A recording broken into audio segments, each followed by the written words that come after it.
পুরুষোত্তম মাসে আমরা নন্দনন্দনাষ্টকম, চৌরাগ্য পুরুষাষ্টকম আর ভগবদ্গীতার পুরুষোত্তম যোগ, তারপরে ব্রহ্মাস্তুতি আর কৌন্ডিন্য মুনির মন্ত্র, এরকম আমাদের শ্রীমদ্ ভাগবতম থেকে, ভগবদ্গীতা থেকে বিভিন্ন অষ্টকম, জগন্নাথাষ্টকম, এগুলো সব আমাদেরকে এই পুরো মাস, পুরুষোত্তম মাস আমাদেরকে এটা পারায়ণ করতে হবে, মানে এটা গান করতে হবে সকালে, দুপুরে, বিকেলে, আর সেটা আচার্যরা আমাদেরকে প্রেসক্রাইব করেছে। তো আজকে আমি ভাবলাম যে এক এক করে যদি আমি সময় পাই, আজকে একটা, কালকে একটা, যে যে অষ্টকম আমাদের পারায়ণ করতে হবে, যেগুলো আমাদের গান করতে হবে পুরো পুরুষোত্তম মাসে, আমরা বিস্তারে তার অর্থগুলো বুঝতে চেষ্টা করব। তাহলে আমরা যখন ওটা গান করব তাহলে ওটা যান্ত্রিক হবে না, আমরা তার মিনিংগুলো বুঝে গান করলে একটা ভাব সাথে আমরা গান করতে পারবো। আমার যেটা মনে পড়ছে, মনে হচ্ছে জগন্নাথাষ্টকম আপনাদের ফোরামে একবার হয়ে গেছে। তো জগন্নাথাষ্টকম হয়ে গেছে, আজকে আমরা চৌরাগ্য পুরুষাষ্টকম করব। আর কালকে আমরা বিল্বমঙ্গল ঠাকুরেই অন্য যে অন্য যে স্তুতিগুলো আছে সেগুলো নিয়ে করব। তো চৌরাগ্য পুরুষাষ্টকম আরম্ভ করার আগে আমি বিল্বমঙ্গল ঠাকুরের জীবনের ব্যাপারে কিছু বলতে চাই। মানে যার রচনাটা আমরা ডিসকাস করব, তার ব্যাপারে যদি একটু জানলে তাহলে আমাদের আরও একটু রেসপেক্ট আসবে যে উনি মানে কত গ্রেট আচার্য ছিলেন। আর স্পেশালি গৌড়ীয় বৈষ্ণবদের জন্য বিল্বমঙ্গল ঠাকুর ইম্পর্টেন্ট, যেহেতু চৈতন্য মহাপ্রভু যখন পুরীতে ছিলেন তখন উনি গম্ভীরাতে চণ্ডীদাস আর বিদ্যাপতি আর বিল্বমঙ্গল ঠাকুর এদের রচিত স্তুতি আর এদের রচিত ভজনগুলো উনি শুনতেন। চৈতন্য চরিতামৃতমে 2 জায়গাতে এটা মেনশন করা আছে ওদের নামের সাথে, যে মহাপ্রভু বিল্বমঙ্গল ঠাকুরের কৃষ্ণ কর্ণামৃতম উনি শুনতেন। তো বিল্বমঙ্গল ঠাকুর অনেক ফেমাস আচার্য, specially not only Gaudiya Vaishnava, অন্য বিভিন্ন সম্প্রদায়, যেরকম বিষ্ণু স্বামী সম্প্রদায় আছে, বল্লভাচার্য যে সম্প্রদায় আছে, সেখানে ওরা বিল্বমঙ্গল দাস ঠাকুরকে খুব মানে। আর মানে নামে আমরা বলি বিল্বমঙ্গল ঠাকুর, কিন্তু বল্লভাচার্য সম্প্রদায়ে যাকে সুরদাস বলে ডাকছে সেই বিল্বমঙ্গল ঠাকুর। তো বিল্বমঙ্গল ঠাকুরের জন্ম হয়েছিল দক্ষিণ ভারতে কেরালাতে, মানে ত্রিশূর একটা জায়গা আছে, সে ত্রিশূর জায়গাতে ওনার জন্ম হয়েছে একটা ব্রাহ্মণ পরিবারতে। তো উনি ব্রাহ্মণ পরিবারে জন্ম নিয়েছে, কিন্তু প্রথমে উনি মানে ভক্ত ছিলেন না, উনি ভৌতিক বিষয়ে মগ্ন ছিলেন। আর ব্রাহ্মণ কুটুম্বে জন্ম নিয়েছে, কিন্তু ব্রাহ্মণে কোনো গুণ ছিল না। আর উনি বেশ্যাগমন, মানে বেশ্যার কাছে যাওয়া আর কোনো নিয়ম পালন করতেন না। তো ওনাকে প্রথমে একটা বেশ্যা, যার নাম ছিল চিন্তামণি, তার উপরে খুব বেশি আসক্তি ছিল। আর একদিন এরকম হয়েছে যে ওনার বাবা মারা গেছে। যখন বাবা মারা গেছে তখন যে শ্রাদ্ধ সেরেমনি হয়, শ্রাদ্ধ সেরেমনির যে ব্রাহ্মণটা মানে শ্রাদ্ধ সেরেমনি করছে, তাকেও তাড়াহুড়ি করছে যে জলদি করো, আমাকে কোথাও যেতে হবে। আর শ্রাদ্ধ সেরেমনি শেষ হওয়ার পরে এনি কী করেছেন, বিল্বমঙ্গল ঠাকুর যে বেশ্যাজনে কিছু প্রসাদ প্যাকিং করে ও মানে নদী ক্রস করে যেতে হবে, ওর বাড়িটা অন্য পাশে ছিল। তো নদী ক্রস করে যাবে কি করে, বিকেল হয়ে গেছে, মানে রাত হয়ে গেছে, বৃষ্টি পড়ছে, লাইটনিং থান্ডার হচ্ছে, আর কোনো নৌকা দেখা যাচ্ছে না। কিন্তু কামে এত আতুর ছিলেন উনি যে নৌকা না পেলেও ভাবছে যে যদি কিছু, মানে বৃষ্টি পড়ছে, তো বৃষ্টি পড়ার সময় কী হয়, অনেক সময় ওই বড় বড় গাছগুলো হয়ে পড়ে যায়। তো উনি ভাবছে যে কোনো একটা গাছের যে কাঠ থাকে, সে কাঠের উপরে মানে আমি ফ্লোট হয়ে চলে যাব। তো মানে বিকেল হয়ে গেছে, অন্ধকার, কিছু দেখা যাচ্ছে না। তো উনি দেখলেন যে কোনো একটা কাঠের মতন কিছু দেখা যাচ্ছে দূরে থেকে, যেটা জলের উপরে ভাসছে। তো তার উপরে ওটা উনি বসে কোনো রকম নদীর ওই পাশে চলে গেছে।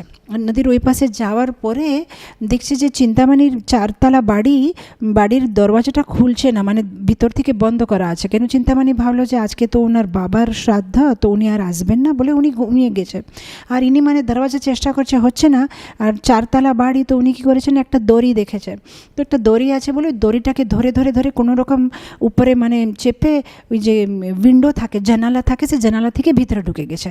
আর চিন্তামণি মানে হঠাৎ করে কে এসেছে রুমে, মানে কে ঘরের ভিতরে কে এসেছে মানে ভয় পেয়ে গেছে। তখন বিল্বমঙ্গল ঠাকুরকে দেখে বলছে যে এটা কি?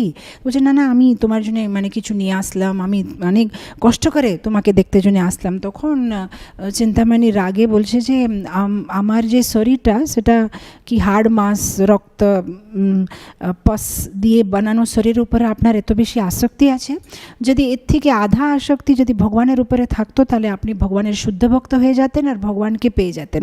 তো যখন এই কথাটা চিন্তামণি বলে, তখন বিল্বমঙ্গল ঠাকুর হঠাৎ করে ভাবছে যে হ্যাঁ, এটা তো সত্যি, আমি কি করছি, আমার জীবনটা আমি নষ্ট করে দিচ্ছি। তো সাথে সাথে মানে চিন্তামণির কথা শোনার পরে উনি মানে চলে যাচ্ছে। আর যেটাকে উনি দড়ি ভাবছিলেন সেটা দড়ি ছিল না, সেটা ছিল মানে সাপ। কিন্তু কামে এত আতুর ছিলেন যে উনি বুঝতেই পারলেন না যে আমি সাপ ধরে উপরে আসছি। আর যেটা উনি ভাবছিলেন যে কোনো কাঠ ভাসছে জলে, ওটা কাঠ ছিল না, ওটা ছিল কারো মৃত শরীর যেটা ভাসছিল। কিন্তু ওই কামবাসনা দিয়ে এত উনার মন আতুর হয়ে আছে, উনি কি করছেন সেটা উনি নিজে বুঝতে পারছেন না। আর এইগুলো চিন্তামণি দেখে অবাক হয়ে গেছে যে এত বেশি আমার উপরে আসক্তি আছে, যদি ভগবানের উপরে আসক্তি হলে কত ভালো ছিল। তো এই কথা বলার পরেই বিল্বমঙ্গল ঠাকুরের মনের মধ্যে মানে একটা কি বলে চেঞ্জ চলে আসে। আর ও মানে ভাবছে যে না, আমি এখন ভগবানের ভক্তি করব, আমি বৃন্দাবন চলে যাব। তো আমরা দেখি যে অনেক সময় আমরা মনের মধ্যে আমাদের প্রশ্ন আসতে পারে যে একবার চিন্তামণি একটা লাইন বলেছে আর পুরো জীবন ওনাদের চেঞ্জ হয়ে গেছে। আমরা তো প্রতিদিন শুনছি ভাগবতম ক্লাস আর ভগবদ্গীতা ক্লাস আর ভক্তিশাস্ত্রী ক্লাস আর বাঞ্চন সৎসঙ্গ আমরা করছি, কিন্তু ভিতরে থেকে আমাদের কেন বৈরাগ্য আসছে না? তো একটা জিনিস তো হচ্ছে যে যদি কেউ খুব বেশি ঘুমে আছে, তাকে উঠালে খুব কষ্ট, উঠবে না। কিন্তু যদি কারো ঘুমটা শেষ হয়ে গেছে, ভোর হয়ে গেছে, 4:30 মানে 4টা হয়ে গেছে, তখন যদি উঠালে, যেহেতু ঘুম শেষ হয়ে গেছে, তখন একবার ডাকলেই উঠে যাবে। এরকম অনেক সময় কি হয়, যখন পূর্ব জন্মের কর্ম ব্যাগেজটা খুব ভারী থাকে, তখন যতই চেষ্টা করে কেউ ভগবত ভক্তি উপরে আকর্ষণ নাও হতে পারে। আমরা এরকম অনেক সময় দেখি প্রচারে অনেক লোকের পিছনে পড়ে আমরা অনেক চেষ্টা করি তাকে ভক্ত বানাতে জন্য, কিন্তু অনেক বছর চেষ্টা করার পরে ওর ইন্টারেস্ট থাকে না ভক্তিতে, যতই করো মানে ও ব্যাড হ্যাবিটস ছাড়বে না। আর কেউ এরকম আছে, আমরা জাস্ট 1-2 বার বলেছি, ও মালা নিয়ে নিয়েছে, 16 মালা আরম্ভ করে দিয়েছে, একাদশী আরম্ভ করে দিয়েছে। তো প্রচার তো একই আছে, কিন্তু একজন ইমিডিয়েটলি চেঞ্জ হচ্ছে, একজন হচ্ছে না। সো অনেক সময় ভক্তরা যারা প্রচারক অনেক সময় দুঃখ করে যে কেন হচ্ছে না, আমি চেষ্টা করছি। কিন্তু আমাদেরকে অনেক সময় এটাই স্বীকার করতে হবে যে সবার পূর্বজন্মের একটা ব্যাগেজ আছে, একটা ব্যাগ নিয়ে এসেছে পূর্বজন্ম থেকে। আমি প্রায় আমার ক্লাসতে বলি যে হিন্দিতে বলে খালি হাত আয়ে হে খালি হাত যায়েঙ্গে। আমরা খালি হাতে এসেছি, খালি হাতে যাব, কিন্তু এটা সত্যি না, আমরা খালি হাতে আসি না। আমরা যখনই জন্ম নেওয়া হয় তখন পূর্বজন্মে যে ব্যাগেজ থাকে, ভালো কর্ম কিংবা খারাপ কর্ম, তার ব্যালেন্স আমরা ক্যারি ফরওয়ার্ড নিয়ে আসি। আর তার হিসাবে পরিস্থিতি অনুকূল প্রতিকূল আমাদের জন্য মানে অ্যারেঞ্জ করা হয়। তো সেই জন্যে অনেক যারা খুব ভালো সুকৃতি জমা করে এসেছে, তাদেরকে একবার বললেই মানে ওরা ভক্ত হয়ে যায়। সেই জন্যে অনেক সময় যারা প্রচারক, তাদের বেশি সময় নষ্ট করায় ভালো না কারো পিছনে। কেন সাধারণত ভক্তরা দয়াময়, সবাইকে ভক্তিতে নিয়ে আসার ইচ্ছা থাকে, কিন্তু সমস্যা হচ্ছে যে আমাদের কাছে সময় কম আছে আর অনেক জীব আছে, লক্ষ লক্ষ কোটি কোটি জীব আছে যাদেরকে কৃষ্ণ কনসিয়াসনেস, কৃষ্ণ ভক্তি দিতে হবে। তো সেই জন্যে যাদের পিছনে বেশি সময় নষ্ট হচ্ছে আর ওরা ইন্টারেস্ট নিচ্ছে না, কমপক্ষে একবার যে ওদেরকে একটু বলা হয়ে গেছে, কিন্তু যারা ইন্টারেস্ট নিচ্ছে তাদেরকে আরও ভক্তিতে আগে নিয়ে আরেকটা আরও আরও আরও আরও নতুন নতুন লোককে টাচ করলে সবাইকে একটা চান্স দিলে ভালো হয়। আর যাকে আমরা একবার অনেকবার বলেছি আর তাও ওরা ভক্তি করছে না, কিছুদিন করে ছেড়ে দিয়েছে, সেটা আমাদের বেশি টেনশন নেওয়া দরকার নেই। যেহেতু প্রভুপাদ একবার বলেছিল বুক ডিস্ট্রিবিউটার্সকে, যখন প্রভুপাদ একবার বুক ডিস্ট্রিবিউশন ব্যাপারে বলছিলেন, তখন প্রভুপাদ বললো যে যদি কেউ একবার ভগবান কৃষ্ণের ছবি দেখেছে কৃষ্ণা বুকে, কিংবা প্রভুপাদের কোনো একটা বই টাচ করেছে, কিংবা একবার হরে কৃষ্ণ শুনেছে, কিংবা একবার ভগবানের কৃষ্ণ প্রসাদ মুখে নিয়েছে, তার মানে ওদের আধ্যাত্মিক জীবনটা আরম্ভ হয়ে গেছে।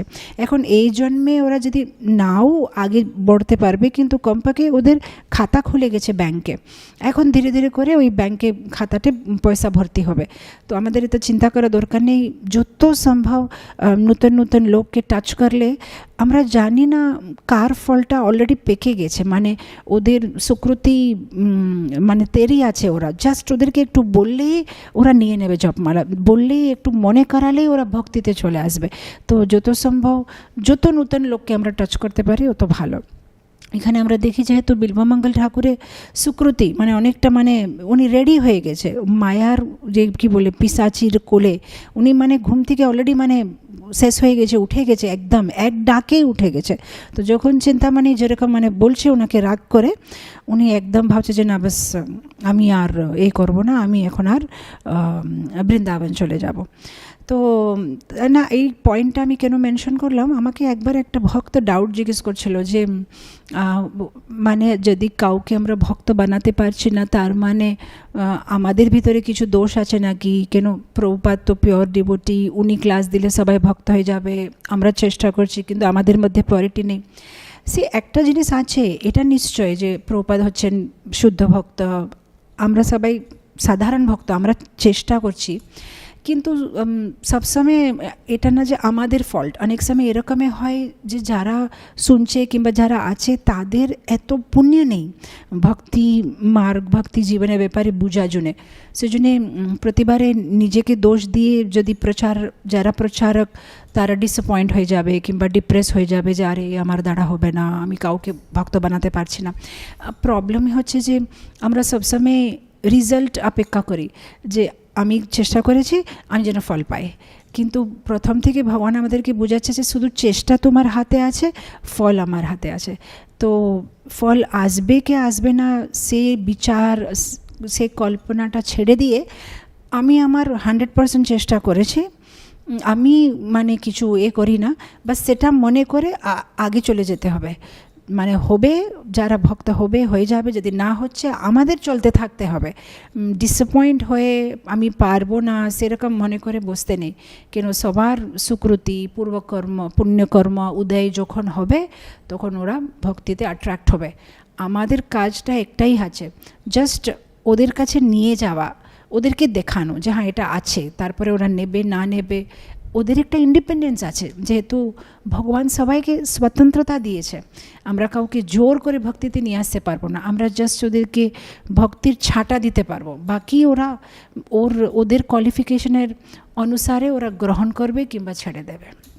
কেন আমাদের এরকম পজিশন আছে, যেরকম আমরা যখন প্রসাদ ডিস্ট্রিবিউশন করি, প্রসাদের রান্না অন্য লোক করে, প্রসাদের জন্য স্পন্সরশিপ অন্য লোক কেউ দিয়েছে, ওই হালুয়াটা রান্নাঘর থেকে আবার বাকিটা অন্য কেউ নিয়ে এসেছে, আমরা জাস্ট ওটা দোনাতে করে দিচ্ছি সবাইকে। এই যে পুরো ভক্তি জীবনটা আসলে প্রভুপাদ আর বৈষ্ণবাচার্য এরা সব কিছু রেডি করে দিয়েছে, বাকিটে ঢেলে দিয়েছে, হাতা দিয়ে দিয়েছে। আমরা এখন ওই ওনাদের যে জিনিসটা, ওনাদের যে কৃষ্ণ প্রেমটা, আমাদের ওটাতে কিছু নেই, জাস্ট আমরা ওটা নিয়ে দোনাতে অন্য লোককে পাস করছি। অনেক সময় কেউ নেবে, অনেক সময় কেউ নাও নিতে পারে। দুঃখ না হয়ে দিতে থাকে, কেউ না কেউ নেবে, কেউ না কেউ ভক্তিতে আসবে। তো বিল্বমঙ্গল ঠাকুরের পুণ্য উদয় হয়ে গেছে, ওর সুকৃতিটা পেকে গেছে, ও একদম রেডি হয়ে গেছে, একটা কথাতেই মনটা ভেঙে গেছে আর সংসারের উপরে, আর বৈরাগ্যে চলে এসেছে, বলছে আর আমার ইন্টারেস্ট নেই, আমি আর চলি বৃন্দাবন। আর উনি বৃন্দাবন চলে যাচ্ছেন। তো যখন বৃন্দাবন উনি যাচ্ছেন রাস্তাতে করে, আগেকার দিনে তো এত সুবিধাগুলো ছিল না, মানে হেঁটে হেঁটে যেতে হবে। তো হেঁটে হেঁটে যাওয়ার পরে কি হয়, মাঝে মধ্যে কারো বাড়িতে থাকতে হবে, তারপরে আবার যাবে, এরকম একদিনে তো চলে যাবে না বৃন্দাবন। তো তো যখন উনি বৃন্দাবনে যাচ্ছেন রাস্তার পথে এক ব্রাহ্মণের বাড়ি এসেছে। তো সেই ব্রাহ্মণের বাড়িতে উনি রাত্রিবেলা ঘুমাচ্ছেন। সকালবেলা যখন উনি ভোরে উঠেছেন দেখছে ব্রাহ্মণ পত্নীতে স্নান।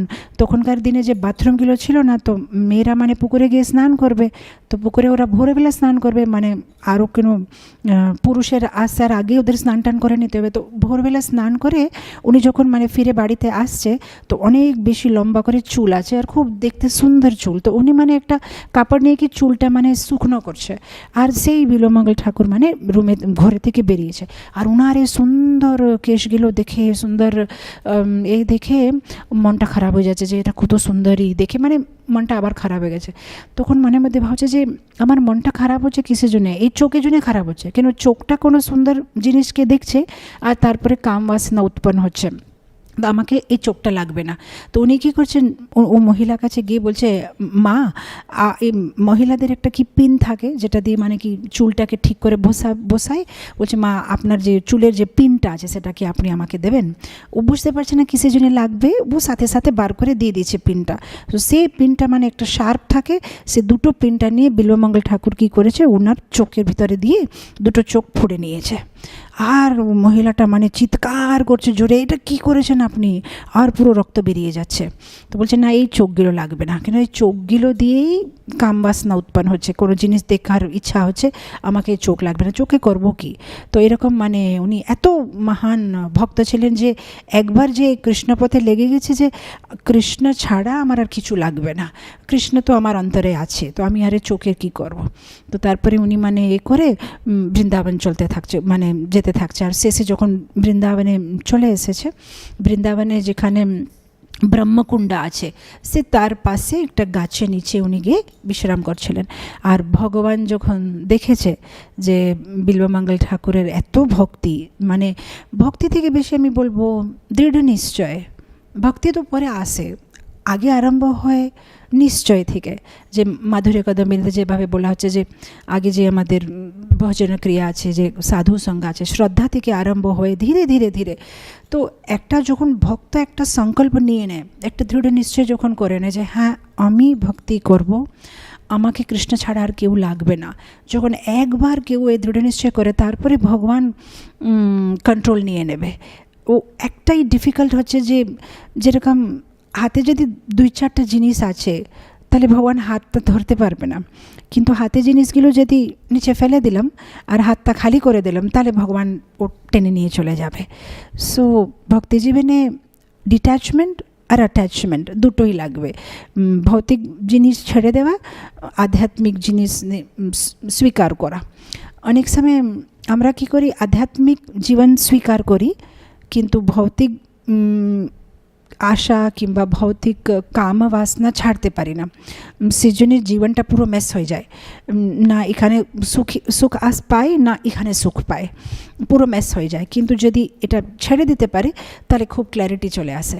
তো ভগবান এখন বলছে যে আরে এর এত দৃঢ় নিশ্চয় আছে, এ এখন আমার ভক্তি করতে চায়, মানে ও আমাকে এখন কিনে নিয়েছে। তো ভগবান মানে কি করছে, যখন ও গাছের নিচে বিল্বমঙ্গল ঠাকুর বসে আছে, তো ভগবান ওর কে আছে মাটির একটা কুঁজাতে দুধ নিয়ে আসছে। আর বিল্বমঙ্গল ঠাকুর তো এখন মানে অন্ধ, দেখতে পারছে না। তো বলছে কে তুমি, কে কি নিয়ে এসেছো? তো বলছে বাবা আমি রাখাল জাতির একটা ছেলে, আমার বাবার অনেকগুলো গায়ে আছে, আমি প্রায় এখানে গাইদেরকে ঘাস চড়াতে জন্য নিয়ে আসি, আমি কাল থেকে দেখছি আপনি এখানে গাছের নিচে বসে আছেন, আপনার জন্য খাওয়ার জন্য কিছু নেই, সেজন্য আপনার জন্য দুধ নিয়ে এসেছি। তো তখন বিল্বমঙ্গল ঠাকুরও দুধ নিয়ে খাচ্ছে। আর ভগবানের হাতে যখন দুধ পেয়েছে, মানে ওই মাধবেন্দ্র পুরীর কথার মতন, মানে এত নেক্টার আর এত শক্তি প্রদান করেছে, ওনার যে পুরো ব্যথা ছিল, এই যে চোখের ব্যথা সব ঠিক হয়ে যাচ্ছে। আর খুব আনন্দ লাগছে ওনার, মানে এত আনন্দ আর এত এনার্জি পেয়েছেন আর খুব খুশি। আর তারপরে উনি মানে ওই দুধ খাওয়ার পরে থেকে ভগবানের বিভিন্ন ভজনগুলো মানে গান করতে আরম্ভ করছে, বিভিন্ন শ্লোকগুলো ভগবানের বিভিন্ন লীলা বিস্তার করতে আরম্ভ করছে। তো এটা একটা প্রতিদিনের কি বলেন, একটা রিচুয়াল হয়ে গেছে। এভরিডে গোপাল যায়, ওকে দুধ খাওয়ায়, দুধ খাওয়ার পরে বিল্বমঙ্গল ঠাকুর কিছু গান করে, গান করলে ভগবান ওখানে মানে এরকম হাত দিয়ে বসে ওই গানগুলো শুনে। আর আমাদের ইসকনে এই ছবিটা খুব ফেমাস আছে। আপনি যদি ইন্টারনেটে বিল্বমঙ্গল ঠাকুর বলে টাইপ করলে আপনাকে ছবি চলে আসবে, যেখানে বিল্বমঙ্গল ঠাকুর মানে এরকম অন্ধা একটা কি তানপুরার মতন কিছু নিয়ে বসে আছে, আর ঠাকুর পাশে এরকম করে বসে আছে, ওর গানগুলো শুনছে। তো বিল্বমঙ্গল ঠাকুর অন্ধ ছিলেন, উনি তো লিখতে পারবে না, তো ভগবানকে বলছে, ও তো জানে না ভগবান, তো বলছে যে গোপাল তুমি যে প্রতিদিন আমার জন্য দুধ নিয়ে আসো, তুমি একটা কাজ করো, তুমি বসো, আমি যেগুলো মানে গান করছি তুমি লিখো, আমি তো লিখতে পারবো না, তো তুমি লিখো। তো ভগবান নিজে মানে ওইগুলো লিখছে, ওই যে গানগুলো। অবশ্যই বিল্বমঙ্গল ঠাকুর হতে পারে অনেক কিছু রচনা করেছে, কিন্তু আমার যেটা রিসার্চ এটা পরিপূর্ণ নাও হতে পারে, কিন্তু তিনটা জিনিস মানে খুব ফেমাস আর অ্যাভেলেবেল আছে। একটা তো হচ্ছে কৃষ্ণ কর্ণামৃত, আর একটা হচ্ছে গোবিন্দ দামোদর মাধবেতে স্তুতি, আর এই চৌরাজ্ঞা পুরুষাষ্টকম। আরও কিছু হতে পারে, আমার রিসার্চটা লিমিটেড আছে, বাট বেশি অ্যাভেলেবেল নেই, যেহেতু মানে মহাপ্রভুর আগে ওরা তো এই এত আমাদের কাছে রিসোর্স নেই। তো বিল্বমঙ্গল ঠাকুর অনেক মানে সুন্দর সুন্দর ভজন রচনা করেছে, আর উনি বাইরের জগৎ যখন দেখতে বন্ধ করে দিয়েছে, তখন অন্তরে ভগবানের অনেক লীলা দেখতে পেয়েছে। ভগবানের লীলা সবাই দেখতে পারবে, কিন্তু প্রবলেম হচ্ছে যে আমরা আমাদের চোখটা বাইরের জগৎ দেখতে জন্য এত বিজি আছে যে ভিতরের আধ্যাত্মিক জগতে লীলাগুলো দেখতে পাচ্ছে না। কিন্তু ইনি যেন বাইরের জগতের দরওয়াজাটা শাটার বন্ধ করে দিয়েছে, সেই জন্য উনি সাক্ষাৎ ভগবানের লীলাগুলো দেখতে পাতেন, আর যে লীলাগুলো উনি দেখছেন সেটা উনি মানে স্মরণ করছে আর সেটা গান করছে। ইনফ্যাক্ট যদি সম্ভব হয় কালকে আমার ইচ্ছা আছে যে গোবিন্দ দামোদর মাধবেতি স্তুতি নেব, আর এক একটা শ্লোক যখন আপনারা পড়বেন মানে এত আনন্দ আর এত চোখে জল চলে আসবে, যেভাবে উনি মানে এক একটা ভগবানের লীলাগুলো এইভাবে বিস্তার করবে যে আমাদের মনে হবে যে আমাদের চোখের সামনে সে লীলাটা হচ্ছে। আজকে এই গোপীটা এরকম এসেছে, আর গোপী দেখতে কীরকম তারে বিস্তার দিয়েছে। ওর চোখটা কমল পুষ্প মতন আছে, ওর হাতে একটা টিয়া পাখি আছে, টিয়া পাখির যে বিকটা সেটা লাল রঙের আছে, আর ও এরকম করে চলছে, তারপরে এরকম করে বলেছে, মানে এইরকম যেরকম মনে হচ্ছে একটা পিকচারের মতন ছবি উনি দেখে দেখে বলছে। এত সুন্দরভাবে উনি যে পুরো স্তুতির রচনা করেছে।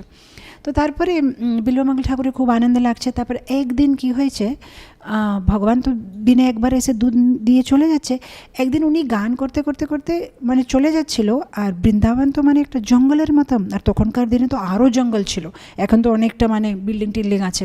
তো হাঁটতে হাঁটতে উনি একটা শুকনো ওয়েলের ভিতরে, ওয়েলকে আবার বাংলাতে কি বলে মানে যেখান থেকে জল বার করা হয়, অনেক সময় সেটা শুকনো হয়ে যায়, সে শুকনো ওটার ভিতরে পড়ে গেছে। আচ্ছা, পড়ে গেলে উনি বুঝতে পারছে না যে উনি একটা হোলের ভিতরে আছে, উনি ওখানে ভজন করছে, কিন্তু হাত দিয়ে দেখছে যে এখানে আমি কোথায় আছি, তো উনি ভজন করতে থাকছে। তো সেদিনে যখন ভগবান ওনার জন্য দুধ নিয়ে আসে, দেখছে যে বিল্বমঙ্গল ঠাকুর নেই, তা কিন্তু ওর ভজনগুলো শোনা যাচ্ছে, তো ভগবান ওর কাছে যাচ্ছে, তারপর দেখছে যে ও তো নিচে ওয়েলের ভিতরে পড়ে আছে। তা ভগবান কী করেছে, ওর হাত দিয়েছে, হাত দিয়ে বাবা আমার হাত নো, ও গোপাল তুমি চলে এসেছো। আর মানে বিল্বমঙ্গল ঠাকুর কী করেছে, ভগবানের হাত ধরেছে, আর ভগবান ধীরে ধীরে করে ওনাকে উপর নিয়ে এসেছে। তো আজ পর্যন্ত কী হচ্ছিল যে ভগবানের হাতে যে মাটির কুঞ্জাতে দুধ আসতো সেটা খেয়েছেন, কিন্তু ভগবানকে কোনো দিন ছুঁয়ে নেই। আর এবারে ভগবানকে ছুঁয়েছে উনি, আর যখন উনি টাচ করেছে ভগবানকে, তাকে মানে করেছে, এখন মানে পুরো শরীরটা মানে একদম রোমাঞ্চ হয়ে গেছে।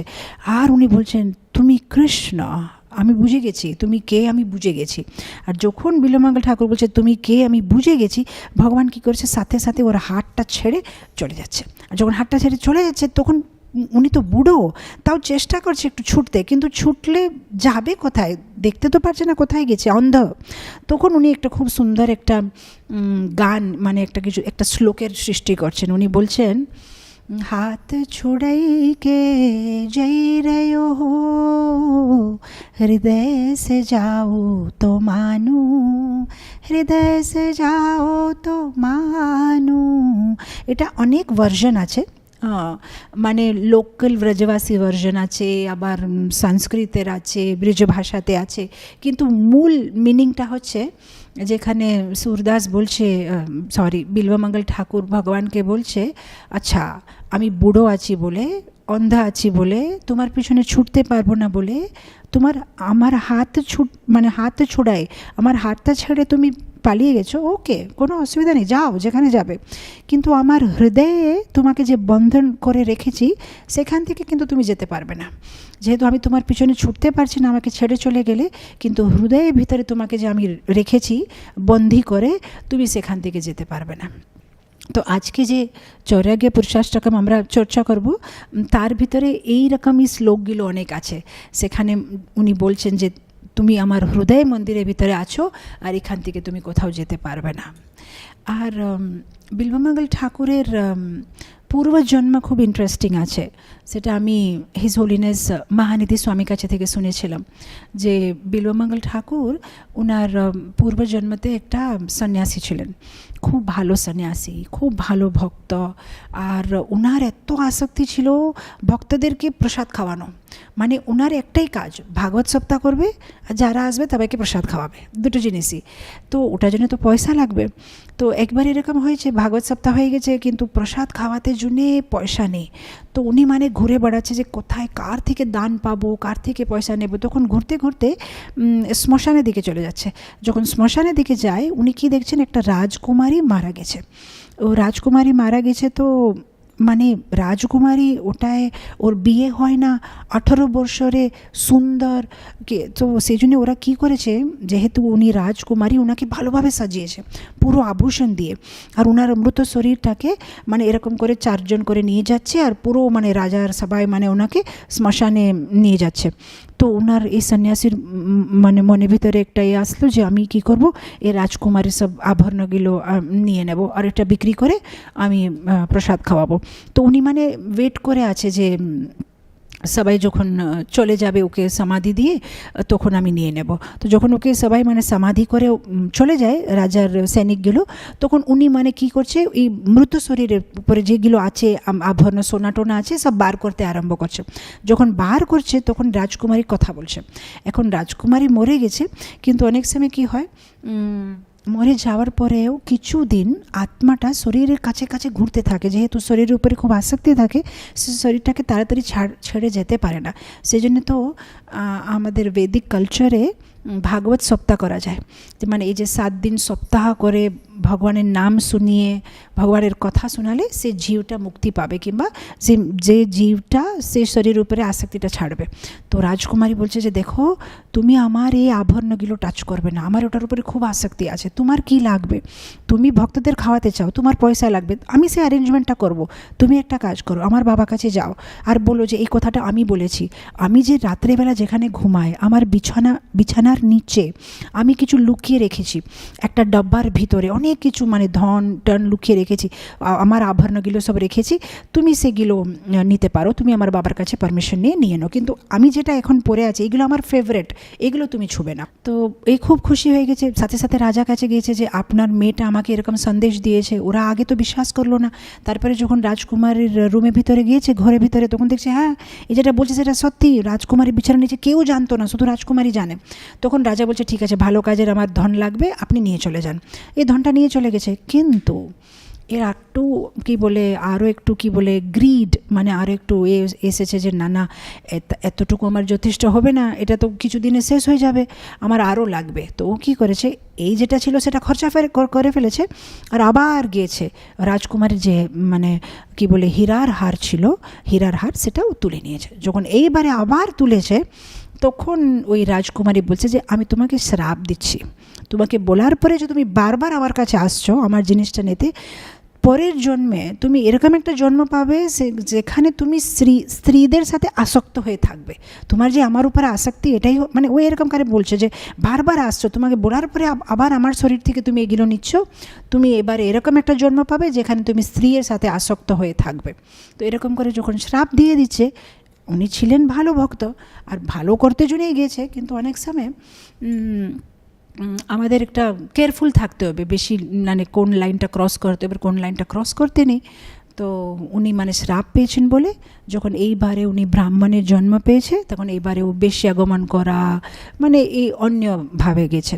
তো মহারাজ বলছিলেন যে এই রাজকুমারী যে ইনাকে শ্রাপ দিয়েছে ওই চিন্তামণি হয়ে এসেছে। কেন, দোষ দুইজনের আছে। একটা তো ওনারে দোষ আছে যে একবার যে উনি পেয়ে গেছেন, ওনাদের যখন একবার ওনাকে মনা করা হয়েছে, উনি অন্য কিছু করতে পারতেন, ধন লাভ করতে জন্য অন্য কোথাও যেতে পারতেন, ওনারে দোষ আছে। আর রাজকুমারীর দোষ আছে, যখন ভালো কাজের জন্য নিয়ে যাচ্ছে, ও তো নিজে খাওয়ার জন্য নিয়ে যায় না, আর ও তো মরেই গেছে, তাহলে ওকে তো আসক্ত হওয়া কি দরকার ছিল? তো সেজন্য দুইজনই পানিশমেন্ট পায়। এ হচ্ছে একটা ব্রাহ্মণের জন্ম নিচ্ছে, আর এ একটা বেশ্যার জন্ম নিচ্ছে, চিন্তামণি। কিন্তু যেহেতু ওই ওকে শ্রাপ দিয়েছে, আবার চিন্তামণির কথা দিয়েই ও আবার ভগবত ভক্তিতে চলে যাচ্ছে। তো মাঝে মাঝে আমরা যখন দেখি শুদ্ধ ভক্তদের জীবন, অনেক সময় মানে ওরা কিছু কিছু লীলা দেখায়, মানে ওরা সবাই ভগবানের নিত্য পার্ষদ, কিন্তু আমাদেরকে শিখ দিতে জন্য এরকম একটা কিছু লীলা করে। তো সেইভাবে ওই চিন্তামণির কথা শুনে উনি মানে হয়ে গেছে, আর পূর্বজন্মর মানে সেই জন্য চিন্তামণির উপরে ভক্তি জীবনে আসার পরেও ওনাদের খুব কৃতজ্ঞ ভাব ছিল। সেই জন্য ওনার যে বইয়ের ভিতরে উনি প্রথম চিন্তামণিকে, তারপরে ওনার গুরু বৃন্দাবনে উনি সোমগিরি নামে একজন আচার্য ছিল, তার কাছে উনি দীক্ষা নিয়েছে, আর ওনার দীক্ষা নাম ছিল লীলাসুখ। লীলাসুখ মানে সুখদেব গোস্বামী, লীলা মানে ভগবানের লীলা যে বলছে, মানে যে সুখের মতন, সুখদেব গোস্বামীর মতন লীলা বলছে বলে ওনার নাম দেওয়া হয়েছিল লীলাসুখ। তো এই সোমগিরি কাছে উনি মানে নিয়েছেন, দীক্ষা নিয়েছেন। তো সেই জন্যে প্রথম মানে কী বলে পথ প্রদর্শক গুরু, মানে চিন্তামণি ওনাকে পথ দেখিয়েছে, তো ওনাকে প্রণাম করি, শিক্ষা গুরুকে প্রণাম করি, সোমগিরিকে, ভগবানকে প্রণাম করি, এরকম করে একটা শ্লোক আছে। তো এভাবে উনি মানে সবাইকে কৃতজ্ঞতা, এটাই খুব ভালো লেসন আমাদের জীবনে। যারা যারা আমাদেরকে কৃষ্ণ ভক্তিতে নিয়ে এসেছে, আমাদের দরকার আছে সবসময় ওনাদেরকে মনে করে।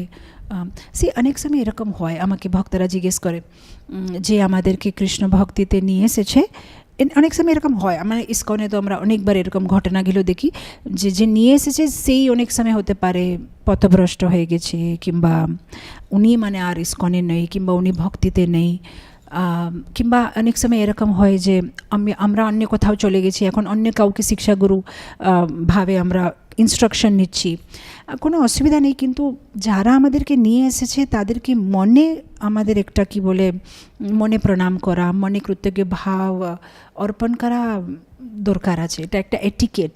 কিন্তু হতে পারে যদি ওরা এখন ইস্কনে নেই, কিংবা যদি ওরা একটা আশ্রম চেঞ্জ করে নিয়েছে, কিংবা ওরা এখন ভক্তিতে নেই, তাহলে আমরা হতে পারে ফিজিক্যালি ওদেরকে প্রণাম করতে পারবো না, যেহেতু ওরা পথভ্রষ্ট হয়ে গেছে, কিন্তু মনের মধ্যে সবাইকে থ্যাঙ্কস বলতে পারবো। আর এটা আমি আমার নিজের জীবনে করি, আর আমার খুব ভালো লাগে। মানে ছোট্টবেলা থেকে আজ পর্যন্ত যারা ইস্কনে কিংবা কৃষ্ণ ভক্তিতে যে কোনো একটা রকম নিয়ে এসেছে, আমি প্রতিদিন মঙ্গলারতি পরে যখন আমরা যে জয়ধ্বনি প্রণাম হয় আর বাঞ্চাকল্প হয় লাস্টে, ওই বাঞ্চাকল্প করতে সময় আমি প্রতি একজনকে মানে আমি মনে করি একবার, যারা এখন মনে হয় কেউ কেউ নেই এই জগতে, কিন্তু যারা যারা কৃষ্ণ ভক্তিতে ইন্সপায়ার করেছে আমাকে যে কোনো একটা রকম, তাদেরকে আমি একবার প্রণাম করি। So that's a good etiquette. তো এনিওয়ে আমরা সো এরকম বিল্বমঙ্গল ঠাকুরের অবশ্যই অনেক স্টোরিজ আছে, কিন্তু আজকে আমরা এই চৌরাগে পুরুষাষ্টকমে যাব। তো উনি ব্রহ্মকুণ্ডে ছিলেন, আর ওনার একটা বই আছে বল্লভ সম্প্রদায়, ওরা রিলিজ করেছে। আমার কাছে বইটা আছে, কিন্তু এখন আমি পড়তে সুযোগ পাই না। মানে নিজের একটা অটোবায়োগ্রাফির মতন, ওখানে উনি নিজে লিখেছেন ওনার পুরো বংশজটা কী, মানে ওনার বাবা কে ছিলেন, ওনার এই পুরো কী বংশ থেকে ওরা আসছে, এটা অনেক কিছু ডিটেলস দেওয়া আছে। তো উনি 700 বছর 700 ইয়ার্স বৃন্দাবনে ব্রহ্মকুণ্ড কাছে থেকেছিলেন, আর সেখানে উনি ওনার ভজন কীর্তন করতেন। আর তারপরে গোপীনাথ বাজারে ওনার সমাধি আছে, যখন উনি দেহে রেখেছেন এখনও আমরা ওনার সমাধিটা দেখতে পারবো, বিল্বমঙ্গল ঠাকুরের সমাধিটা দেখতে পারবো। তো এনিওয়ে অনেক বিউটিফুল আছে। আমরা এখন চৌরাগে পুরুষাষ্টকম আরম্ভ করব, কেন এই স্টোরিজগুলোতে গেলে আবার কিভাবে একবার উনি একবার এরকমই হয়েছে যে উনি কৃষ্ণকে কৃষ্ণ বলছে যে প্রতিদিন তো আপনি আমাকে গান শোনাচ্ছেন, আজকে আমি আপনাকে বেনু শোনাবো। আর যখন ও বেনু শোনায় বিল্বমঙ্গল ঠাকুরকে, তখন উনি বুঝে যায় যে হ্যাঁ এ তো কৃষ্ণই আছে। কিন্তু ভাবছে গোপাল যে রাখাল ছেলে, কিন্তু দেখছে না না এটা তো কৃষ্ণ, কিন্তু যেভাবে উনি বেনু বাজায়। তো সাধারণত ভগবানের বেনু শোনার সুযোগ শুধু গোপীরা, রাধারানী আর বৃন্দাবনবাসী, কিন্তু বিল্বমঙ্গল ঠাকুর একজন এরকম ছিলেন যাকে ভগবান নিজে বলেছে যে আমি তোমাকে আমার বেনু শোনাতে চাই, তুমি শোনো বসে। আর একবার এরকম হয়েছে যে বিল্বমঙ্গল ঠাকুর ভগবানের উপরে ক্রোধিত হয়ে গেছে। একবার আগে তো জানতো না ভগবান, ভাবছে যে একটা ছোট বাচ্চা যাকে আমি বলেছি যে লিখো, তো একদিন ভগবানকে বলছে যে কি ফটাফট করে লিখছো তো আমি যেগুলো বলছি। তো ভগবান ওর সাথে মজা করছে, বলছে যে আমি যে বইটা মানে আমি যেখানে লিখছিলাম সেটা হারিয়ে গেছি, জানি না কোথায় আছে। তখন মানে ও একটু ভগবানকে মানে এরকম করে মারছে যে কি কোথায়, তুমি তো কেয়ারলেস আছো, কি করে ফেলে দিলে, কোথায় ফেলে দিলে, ওখানে আমার কৃষ্ণের মানে সব গানগুলো ছিল। তো ভগবান তখন রেগে করে মানে বলছে আমি চলে যাচ্ছি। আর বিল্বমঙ্গল ঠাকুর ভগবানের পিছনে পিছনে যাচ্ছে। আর শেষে মানে দক্ষিণ ভারত প্রযুত উনি ওয়াক করে আসছেন ভগবানের পিছনে পিছনে। আর এখানে অনন্ত পদ্মনাভ স্বামী টেম্পল যেটা আছে ত্রিবেন্দ্রমে, সেখানে কিছুদিন বিল্বমঙ্গল ঠাকুর ছিল।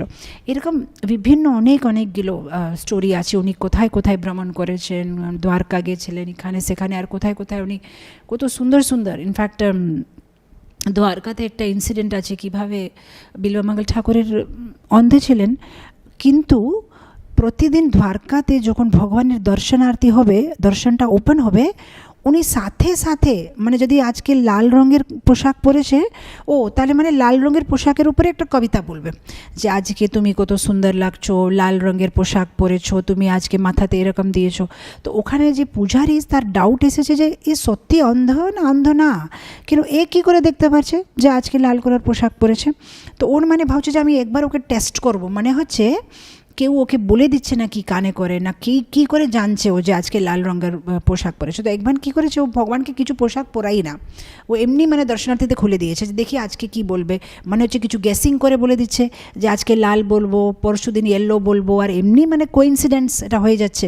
তো এবারে কিছুই পরায় নেই। তো যখন কিছুই পরায় না, তো তার উপরে বিল্বমঙ্গল ঠাকুর একটা গান করছে যে আজকে পুরো ব্রহ্মাণ্ডের নাথ নগ্ন হয়ে দাঁড়িয়ে আছে, কি ব্যাপার বলে একটা গান আবার আরম্ভ করছে। তখন পূজারী লজ্জা পেয়ে যাচ্ছে যে এর তো ভিতরের চোখ আছে, ও ভগবানকে দেখতে পারছে। তো তারপরে ও সাথে সাথে সমাজ আছে। এরকম বিভিন্ন জায়গায় সেখানে বিল্বমঙ্গল ঠাকুর যেখানে যেখানে গিয়েছিল অনেক সুন্দর সুন্দর গল্পগুলো আছে। তো এনিওয়ে এখন আমরা আরম্ভ করি, চৌরাগণ্য পুরুষাষ্টকম আরম্ভ করব। আমি একটা এই গান করব আর তারপরে আমরা তার ব্যাপারে চর্চা করব। ব্রজ প্রসিদ্ধম নবনীত চোরম গোপাঙ্গনানাম চদকুল চোরম अनेक जन्मार्जित पाप चोरम चोरागण्यम पुरुषम नमामि। सो এখানে বলছে ব্রজ প্রসিদ্ধম নবনীত চোরম, বলছে ব্রজে তুমি প্রসিদ্ধ আছো, পুরো বৃন্দাবনে, পুরো ব্রজমণ্ডলে তুমি প্রসিদ্ধ আছো। কিসের জন্য তুমি ফেমাস হয়ে গেছো? নবনীত চোরম, নবনীত চোরম নানি চোর, তুমি মাখন চুরি করছো, তোমাকে সবাই জানে পুরো ব্রজে যে তুমি একটা মাখন চোর। আর তারপরে লাইনে বলছে শুধু মাখনই না, তুমি অনেক কিছু চুরি করো। গোপাঙ্গনানাম, এই যে গোপীরা আছে, দুকুলা চোরম, তাদের কাপড়গুলো তুমি চুরি করে নিয়েছ। আমরা জানি কিভাবে যখন গোপীরা ছোট্ট ছিল ওরা কাত্যায়নী ব্রত করেছে পুরো 1 মাস। আর কাত্যায়নী ব্রতে ওরা কি চাইছিল কাত্যায়নী দেবীর কাছে? যেন কৃষ্ণ আমাদের পতি হয়, কৃষ্ণের সাথে আমাদের যেন বিয়ে হয়।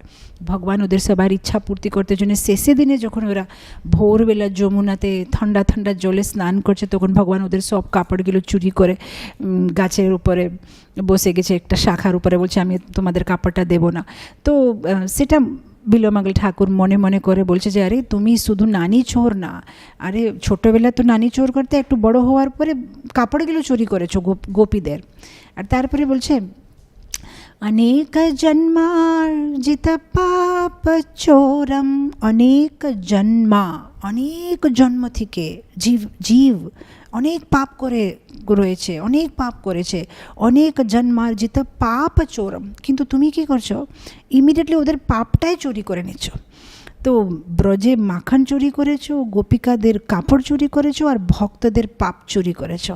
যখনই কেউ ভক্ত হয়ে যাবে, যখনই কেউ ভগবানের নাম নেবে একবার, ভগবান ওর সব পাপ চুরি করে নেবে।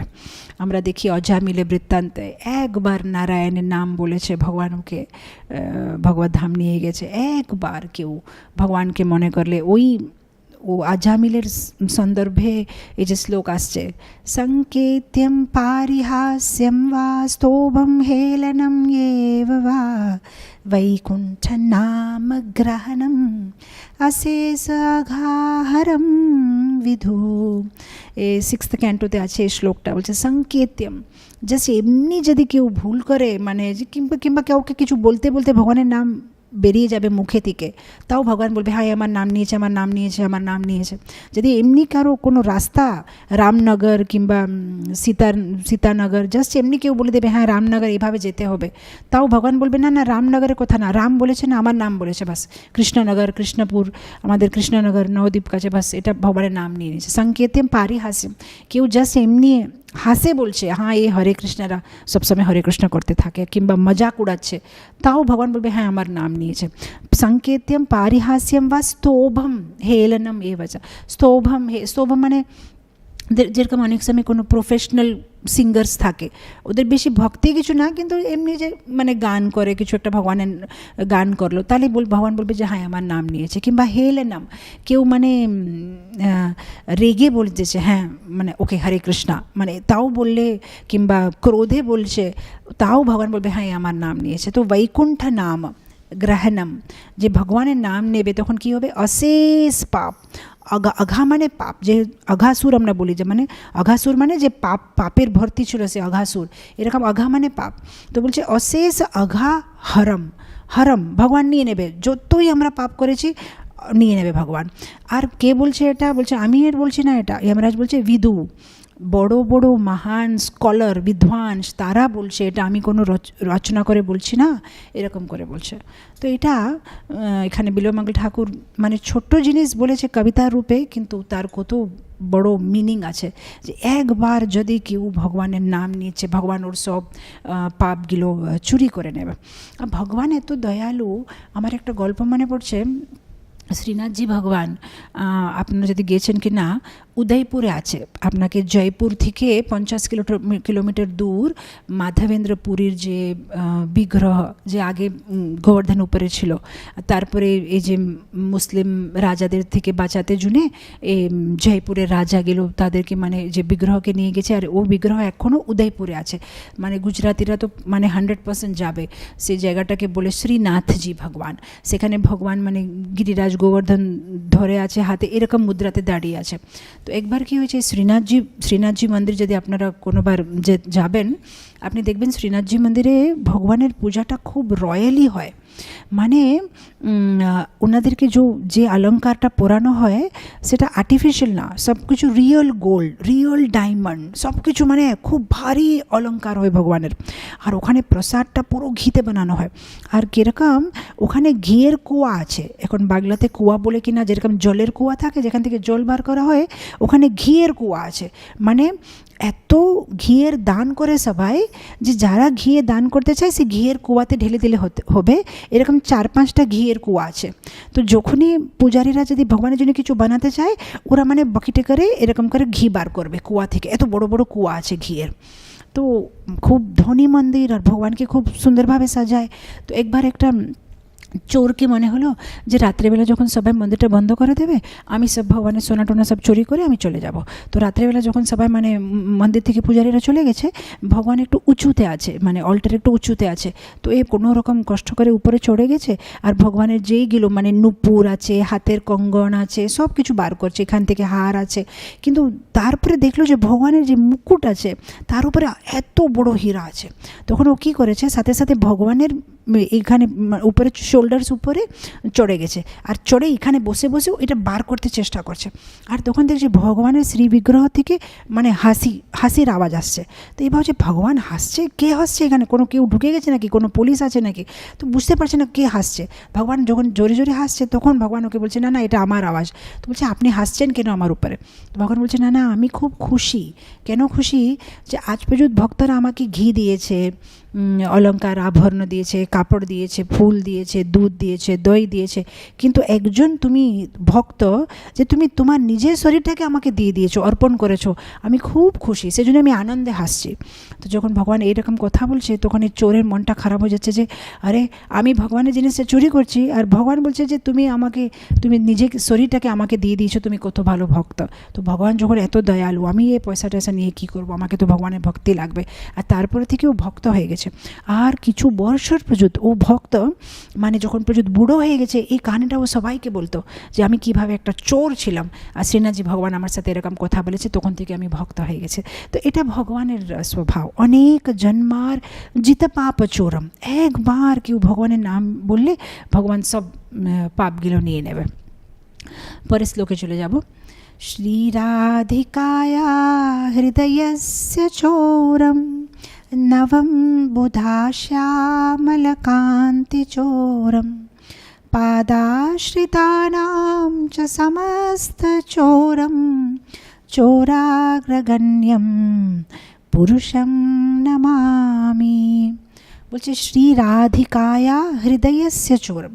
তো আগে কি করেছে চুরি, নানি মানে মাখন চুরি করেছে, কাপড় চুরি করেছে, এখন বলছে আরে তুমি এতটুকু না, তুমি রাধারানী হৃদয়টা চুরি করে নিয়েছো। শ্রী রাধিকায়া হৃদয়স্য চোরম নবম বুধা শ্যামল কান্তি চোরম। আরে মেঘগুলো বৃষ্টি পড়বে বলে মেঘের জল ভর্তি কালো কালো মেঘ, সে মেঘকে তুমি ছাড়ো না, মেঘের রঙ নিয়ে নিয়েছো, আর তোমার যে শরীরেরটা রঙ সেটা তোমার নিজের অরিজিনাল রঙ না, তুমি মেঘের কাছে চুরি করে নিজের শরীরে রেখে দিয়েছো। তো নবম বুধা শ্যামল কান্তি, যে নিউলি ফর্ম ক্লাউডস, যেটা একটু মানে বৃষ্টির জলে ভর্তি, সে রঙটা তুমি নিয়ে নিয়েছো। আচ্ছা তাই না, তারপরে লাইনে বলছে পাদাশ্রিতানাম চ সমস্ত চোরম। ও যারা তোমার পাদপদ্মর শরণাগতি নিয়েছে তাদের সমস্ত চোরম, তুমি তাদেরকে ছাড়বে না, তাদেরকে যে সমস্ত নিয়ে নেবে। কি নিয়ে নেবে সমস্ত? কাম ক্রোধ মোহ মদ মৎসর্য, তাদের দুরাশাগুলো, দুরিচ্ছাগুলো, তার বাসনাগুলো সব কিছু নিয়ে নেবে। আর এটা তো আমরা প্র্যাকটিক্যালি, মানে আমরা সবাই শুদ্ধ ভক্তের স্টেজ নাও থাকলে আমাদের একটা ছোট্ট এক্সপিরিয়েন্স যে আমরা দেখি ইসকনে যারা একবার ভক্তিতে আসছে, তারা যদি ভক্তি কিছুদিন করার পরে নাও করতে চাইলে আর ভৌতিক জগতের আগের মতন আনন্দ পাবে না। কিছু না কিছু মিসিং হবে, না কিছু একটা গিল্টি ফিলিং হবে যে আমি কি করছি, এটা আমার খাওয়ার উচিত না, এটা আমার করা উচিত না, আমি সময় নষ্ট করছি, মানে মনের মধ্যে কিছু একটা হবে। যেহেতু ভগবান তার কাম বাসনা, তার ভিতরে যে অনর্থ আছে সব কিছু ভগবান চুরি করে নেয়। সো একবার কেউ যদি ভগবানকে দেখে নিয়েছে, ভগবানের কথাগুলো শুনে নিয়েছে, ভগবানের ভক্তদের সঙ্গ করে নিয়েছে, ভগবানের ভক্তের হাতে থেকে প্রসাদ নিয়েছে, আর ও কোনো দিন আগের মতন ভৌতিক জীবনের আনন্দ পাবে না। সেজন্য ওই ভক্তি বিনোদ ঠাকুরের একটা ভজন আছে না, বন্ধু সঙ্গে যদি তব রঙ্গ পরিহাস থাকে অভিলাষ তবে মোরা কোথা রাখো, যেও না কো মথুরায় কেসি তীর্থে ঘাটের সকাশ। কি বলছে ভক্তিবিনোদ ঠাকুর? বলছে যে ওনার এই গানটায় উনি বলছে যে যদি আপনার ইচ্ছা আছে যে আমি বন্ধুর সঙ্গে আনন্দ করতে চাই, তাহলে কোনো দিন মথুরায় কেসি ঘাটে যাবে না। কিন্তু মথুরায় কেসি ঘাটে গিয়ে একবার যে কদম্ব বৃক্ষের নিচে কৃষ্ণকে দেখে নেবে, কি বলে ফুল মুন নাইটে বেনু বাজাতে, তাহলে আর আগের মতন কিছু ভালো লাগবে না। তখন আপনার এই বন্ধুরা, আপনার কুটুম্ব, পরিবার সবাই বলবে কী হয়ে গেছে, কী হয়ে গেছে, কিন্তু আর আগের মতন আনন্দ লাগবে না, আগের মতন কারো উপরে ভালোবাসা হবে না, ভগবান ছাড়া আর কিছুই ভালো লাগবে না, এরকম জীবন হয়ে যাবে। তো মানে ভক্তিবিনোদ ঠাকুর বলছে হ্যাঁ তোমরা কেয়ারফুল থাকো, যদি তোমাদের আরও ইচ্ছা আছে বন্ধুর সঙ্গে এনজয় করতে, তাহলে তোমার মথুরা কোনো দিন কেসিঘাটে যাবে না।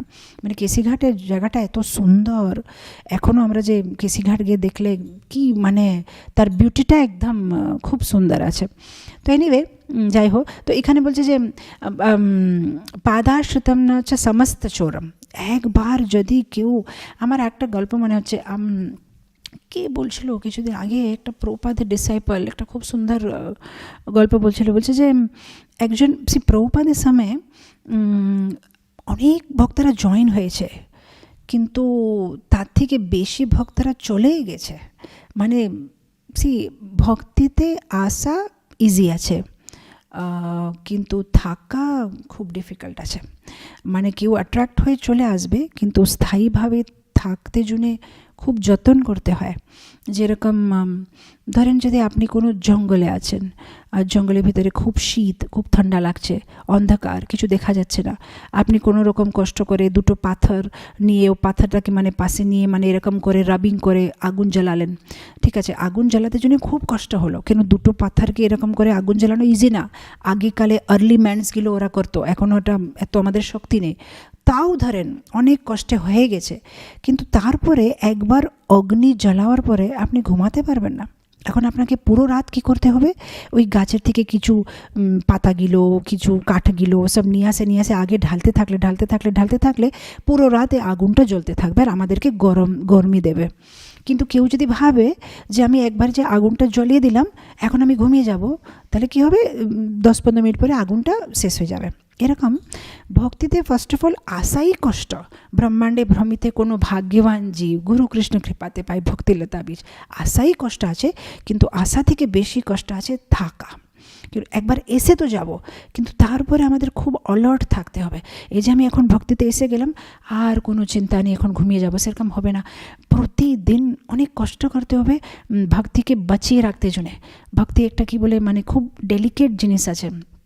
যেরকম একটা দীপক, যে দীপককে বাঁচাতে জন্য হাওয়া থেকে বাঁচাতে হবে, পোকামাছি আর খুব বাঁচিয়ে রাখতে হবে, তখন ওই দীপটা জ্বলবে। এরকম ভক্তিটাকে বাঁচিয়ে রাখতে হবে, নাহলে অনেক কিছু অনর্থ আছে। যদি কোনো ভুল করে এরকম একটা ভৌতিক লোকের সাথে সঙ্গ করলে পুরো ভক্তিটা ওরা নাশ করে দেয়। সো খুব সাবধানভাবে, অনেক সময় বৈষ্ণব অপরাধ ভক্তিটা নাশ করে দেয়। অনেক সময় আমাদের নিজে কাঁচা সাধনা, মানে যদি ভালোভাবে সাধনা করছে না, তাহলে সেটা ভক্তিকে নাশ করে দেবে। তো কত যত্ন করে ভক্তিলতাকে কিংবা ভক্তি দীপককে আমাদেরকে বাঁচিয়ে রাখতে হবে। তো প্রভুপাদের সময় অনেক সময় আমি প্রভুপাদের বায়োগ্রাফিতে পড়েছি যে ভক্তরা গিয়ে প্রভুপাদকে বলতো, প্রভুপাদ আপনি জানেন এই ভক্তরা চলে গেছে, প্রভুপাদ আপনি জানেন এই ভক্তটাই মন্দির ছেড়ে চলে গেছে। তখন প্রভুপাদ বলেছে যে কে গেছে তার ব্যাপারে তুমি চিন্তা করবে না, কে আছে সে তার ব্যাপারে বলো, দে আর ফর্চুনেট পিপল, ওরা আছে। সো একবার একটা ভক্ত মন্দিরে, মনে হচ্ছে মন্দিরের অধ্যক্ষের সাথে কিংবা কোনো ভক্তের সাথে কিছু ঝগড়া হয়ে গেছে না কিছু হয়ে গেছে, মন খারাপ হয়ে গেছে। তো অনেক দিন ছিল, 10-15 বছর ভক্তি করেছে, পূজারি সেবা করেছে, ভগবানের ড্রেসিং করা সব কিছু করেছে, কিন্তু তারপরে মন খারাপ হয়ে গেছে, কার সাথে ঝগড়া হয়েছে, ছেড়ে দিয়েছে মন্দির ছেড়ে দিয়েছে, ধুতি কুর্তা ছেড়ে দিয়েছে, কণ্ঠি ছেড়ে সব কিছু ছেড়ে দিয়েছে, বাইরে চাকরি করতে আরম্ভ করে দিয়েছে। এখন কিছুদিন বাইরে চাকরি করছে, তো যেখানে ও চাকরি করছিল সেখানে যে মানে ওদের যে অফিসের লোকেরা অনেক দিন পরে একবার বলছে যে আমরা ভাবছি আজকে ইস্কন মন্দির যাব। ওরা জানে না যে এই আগে ইস্কনে ছিল, তো ওকে বলছে তুমি আসবে, আমরা সবাই মিলে ইস্কন মন্দির যাব। তো এ বলছে না আমি আসতে চাই না। ও বলেনি ওদেরকে যে আমি আগে ইস্কনে ছিলাম, বলছে না আমি যেতে চাই না। তো তারপরে এরা অনেক জোর করছে যে কেন আমরা সবাই যাব, আমরা শুনেছি ওখানে খুব ভালো মানে ওখানে খুব খাবার ভালো থাকে, তো আমরা সবাই মিলে যাবো। বলছে না আমি যেতে চাই না। তখন বলছে ঠিক আছে তোমার যদি ইচ্ছা নেই ভিতরে যাওয়া, তুমি বাইরে দাঁড়াবে, আমরা জাস্ট একটু দর্শন করে চলে আসবো, তারপর আমরা সবাই ওই সানডে ফিস্ট খাবো। তো এরা জোর করেছে বলে ও বলছে ঠিক আছে যাবো, যেতে হবে, নাহলে ফ্রেন্ডস ভাববে যে এরকম কেন বিহেভ করছে অড ভাবে। তো সবাই মিলে গেছে মন্দিরে। এই বলছে আমি ভিতরে ঢুকবো না, আমি বাইরে থাকবো। তো ও বাইরে আছে, এরা সবাই মন্দিরে চলে গেছে সন্ধ্যা আরতির সময়। তো বিকেলে সন্ধ্যা আরতির সময় মন্দিরে সব কীর্তন টীর্তন হচ্ছে, এই বাইরে দাঁড়িয়ে আছে, কিন্তু একে তো সবাই চিনে যাবে, তো ওই মানে বাইরে থাকা মানে দাঁড়িয়ে আছে, যে ভিতরে যাবে না, এর ফ্রেন্ড সব ভিতরে চলে গেছে। তো সন্ধ্যা আরতি তো অনেকক্ষণ চলবে, তো শেষে মানে চামর সেবা চলছে, আর এ মানে বাইরে দাঁড়িয়ে দাঁড়িয়ে বোরিং হচ্ছে যে এরা আরও আসছে না, চলো চলে যাব। তো একটু মানে এই দরওয়াজার ভিতরে গিয়ে একটু মানে ওই দেখছে ভিতরে কি হচ্ছে। যখন একটু মানে ঢুকেছে ভিতরে, তখন কি দেখছে, ভগবানকে চামর করছে। আর যখন ও ভগবানের চামরটা দেখেছে যে উপর থেকে নিচে উপর এরকম করে আসছে, তখন ওর মনে পড়ে গেছে, কেন ও 15 বছর সেই ঠাকুরের সেবা করেছিল। তো যখন চামরটা উপর নিচে হচ্ছে, ওর হৃদয়টা উপর নিচে হয়ে গেছে। মানে এরকম একটা হয়েছে, যখন পূজারী ওখানে চামর করছে, মানে হচ্ছে ওর হৃদয়টা পরিষ্কার করে দিচ্ছে। ওর মানে কান্না ধরতে আরম্ভ হয়েছে যে আমি এটা কেন ছেড়ে চলে গেছি। তো ও মানে সাথে সাথে ভিতরে ঢুকে জোরে জোরে ছোট বাচ্চার মতন কান্না করছে। আর ওর যে বন্ধুরা ভাবছে যে এর কি হলো, আগে তো বললো যে আসবো না ভিতরে, এখন কাঁদছে কেন। তারপরে ওখানে যে পূজারী আর ভক্তরা তখন এসে বলছে, ও এ তো আমাদের ভক্ত। তারপরে ওরা বলছে, আরে এ তো 15 বছর এখানে সেবা করেছে, যে ঝগড়া হয়েছে বলে চলে গেছে। তারপরে যেভাবে ভক্তটা কেঁদেছে, বলছে আমি আর মন্দিরটা ছেড়ে যাব না, আমি এখানেই থাকবো, এটাই আমার বাড়ি, এটাই আমার জায়গা। এই যে মনটা খারাপ হয়ে গেছে বলে আমি চলে গেছি, কিন্তু আমি ঠাকুরের সেবা ছাড়া থাকতে পারবো না। তারপর আবার মন্দিরে জড়িত হয়ে গেছে। তো একবার মানে বলার উদ্দেশ্য হচ্ছে যে একবার যদি কেউ এই ভক্তি রস পান করেছে, একবার কেউ যদি ভগবানের প্রসাদ, ভগবানের বইগুলো শুনেছে, ভক্তদের সঙ্গ করেছে, কোনোদিন ছাড়তে পারবে না। মাঝে মধ্যে এরকম হয় আপ অ্যান্ড ডাউন, কিন্তু কিছু বছর গ্যাপ হলেও পাক্কা ফিরে আসবে। আর আমি নিজে দেখেছি, এই কিছুদিন আগেই আমার স্কুলে এসেছে একজন, 20 বছর আগে আমরা যখন বিশাখাপট্টনামে নূতন সেন্টার খুলেছিলাম, তখন আসতো ও ভক্তটা সন্ধ্যা আরতি। তারপরে যে কোথায় গুল হয়ে গেছে আমি জানি না, এই কিছুদিন আগে স্কুলে এসেছে ওর মেয়েকে নিয়ে। আর ওকে দেখে মানে আমার এত খুশি হলো যে আমি অনেক সময় ভাবি যে আরে একে প্রচার করলাম, তারপরে কিছু হলো না, জানি না কি হবে। কিন্তু এই যে ইনসিডেন্ট হলো কিছুদিন পরে, আমি ওকে দেখলাম, আর এমনি আসেনি, পুরো তিলক লাগিয়ে কণ্ঠি পরে এসেছে। আর আমি ওকে, আর মেয়েটা একদম বড় 15 ইয়ার্সের মেয়েটা। আর তারপরে বলছে, না মাতাজি আমি কিছুদিন মানে হায়দ্রাবাদ এখানে সেখানে ট্রান্সফার হয়ে গেছি, কিন্তু আমি ভক্তি ছাড়ি না, আর এখন আমি সব ফলো করছি। তখন আমার এত খুশি হয়েছে যে তখন আমি মনের মধ্যে ভাবলাম যে হ্যাঁ, মানে এটা একটা তো বইয়ে পড়া, একটা তো প্র্যাকটিক্যালি এক্সপিরিয়েন্স করা। তো আমি এটাই ভাবলাম যে হ্যাঁ, এটা প্র্যাকটিক্যালি আমি দেখছি যে একবার যদি কেউ একমালাও করেছে, আমরা হতে পারে ভুলে যাই প্রচার করে ওদেরকে, কিন্তু কৃষ্ণ কাউকে ভুলে নেই। একের নাম একবার যে কেউ হরে কৃষ্ণ বলে ফেলেছে, বাস তার হয়ে গেছে। ভগবানের বইয়ে তার নাম ভগবান লিখে নিয়েছে, বাস। ও এখন নাও আসতে পারবে 10 বছর, 15 বছর, 20 বছর, এই জন্মে নাও আসতে পারে, নেক্সট জন্মে, কিন্তু পাক্কা আসবে, ও ফেরত আসবে। ভগবান ওকে কোনো রকম টেনে নিয়ে আসবে, কিছু না কিছু অজুহাত দিয়ে ওকে কোনো রকম আবার মন্দিরে নিয়ে আসবে। তো এরকম পাদাশ্রিতানাম চ সমস্ত চোরম, সব কিছু ভগবান চুরি করে নেয়, ওদের কাম, ক্রোধ, বাসনা, মোহ সব কিছু ভগবান চুরি করে নেয়। পরের লাইনে চলে যাব। অকিঞ্চনে কৃত্য পাদাশ্রিতম ইয়া করোতি ভিক্ষুম পতিগেহহীনম কেনাপি অহো ভীষণ চোরয়িত্রে দৃষ্টা শ্রুতো বা না জগত্রয়াপি। আচ্ছা, আগের লাইনে কি বললো? প্রথম লাইনে মাখন চোর, কাপড় চোর, অনেক জন্মে পাপ চোর। তারপর বলছে রাধিকার হৃদয় চোর, শ্যামলকান্তি এই যে মেঘের রঙের চোর, আর যারা পাদাশ্রিতম, যারা শরণাগতি নিয়েছে, তাদের সব কিছু চোরি। আর এখন বলছে তাদের কাম, ক্রোধ, মোহ, মদ, সেটা তো ঠিক আছে, চুরি করে নিল, কিন্তু সত্যি ওদেরকে ভিক্ষুক বানিয়ে ফেলবে ভগবান। অকিঞ্চন করোতি ভিক্ষুম পথিগেহহীনম, এইরকম ভগবান ওদের জীবনটা করে দেবে, ভিক্ষুকের মতন হয়ে যাবে। মানে সব কিছু ওদের কাছে থেকে নিয়ে নেবে, ভৌতিক জিনিসগুলো নিয়ে নেবে। এখন এই কথাটা একটু শুনলে সবার ভয় লাগে।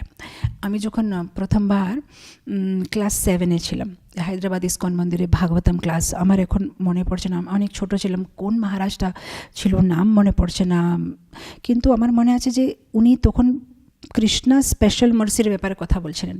তো উনি মানে যে ভাগবতমের 10th ক্যান্টোর যে ওয়ার্স আছে যে ভগবান সব কিছু নিয়ে নেয়, যাকে ভগবান খুব বেশি ভালোবাসে তার থেকে ভগবান সব কিছু নিয়ে নেয়। আর এটা ব্যাপারে উনি বিস্তার করে বলছিলেন। আর আমি তখন ছোটো বাচ্চা, তো আমার মানে ভয় লেগে গেছে। তো ক্লাসে শেষে আমি হাত উঁচু করলাম, তো বলছে হ্যাঁ বলো। তো আমি বললাম যে আপনি বললেন কৃষ্ণা স্পেশাল মার্সি, আমার লাগবে না কৃষ্ণা স্পেশাল মার্সি। আমি চাই না যেন কৃষ্ণ আমার থেকে সব কিছু নিয়ে নেবে, আমার মা বাবা সব কিছু যেন কৃষ্ণ আমার। তো আমি কি কৃষ্ণ ভক্তি করলে কৃষ্ণ যদি আমাকে ভালোবাসবে তাহলে কৃষ্ণ আমার সব কিছু নিয়ে নেবে, তাহলে আমার লাগবে না এই ভালোবাসাটা। তখন মহারাজ জিজ্ঞেস করেছে তুমি কোন ক্লাসে পড়ছো? আমি বললাম 7th ক্লাস। ও তুমি পরীক্ষা দিতে গেলে তোমাকে কোন কোশ্চেন পেপার দেয়, 10th ক্লাস না 7th ক্লাস? আমি বললাম 7th ক্লাসটা দেবে, 10th ক্লাসটা কেন দেবে? তখন মহারাজ বলেছে আচ্ছা তুমি যখন 7th ক্লাসে পড়ো তাহলে পরীক্ষা পেপারটা 7th ক্লাসে দেবে, 10th ক্লাসে দেবে না। এরকম তোমার যতটুকু ভক্তি আছে ভগবান অতটুকুই মার্সি দেবে, তোমার বেশি চিন্তা করার দরকার নেই যে তোমাকে ভগবান স্পেশাল মার্সি দিয়ে সব কিছু নিয়ে নেবে না।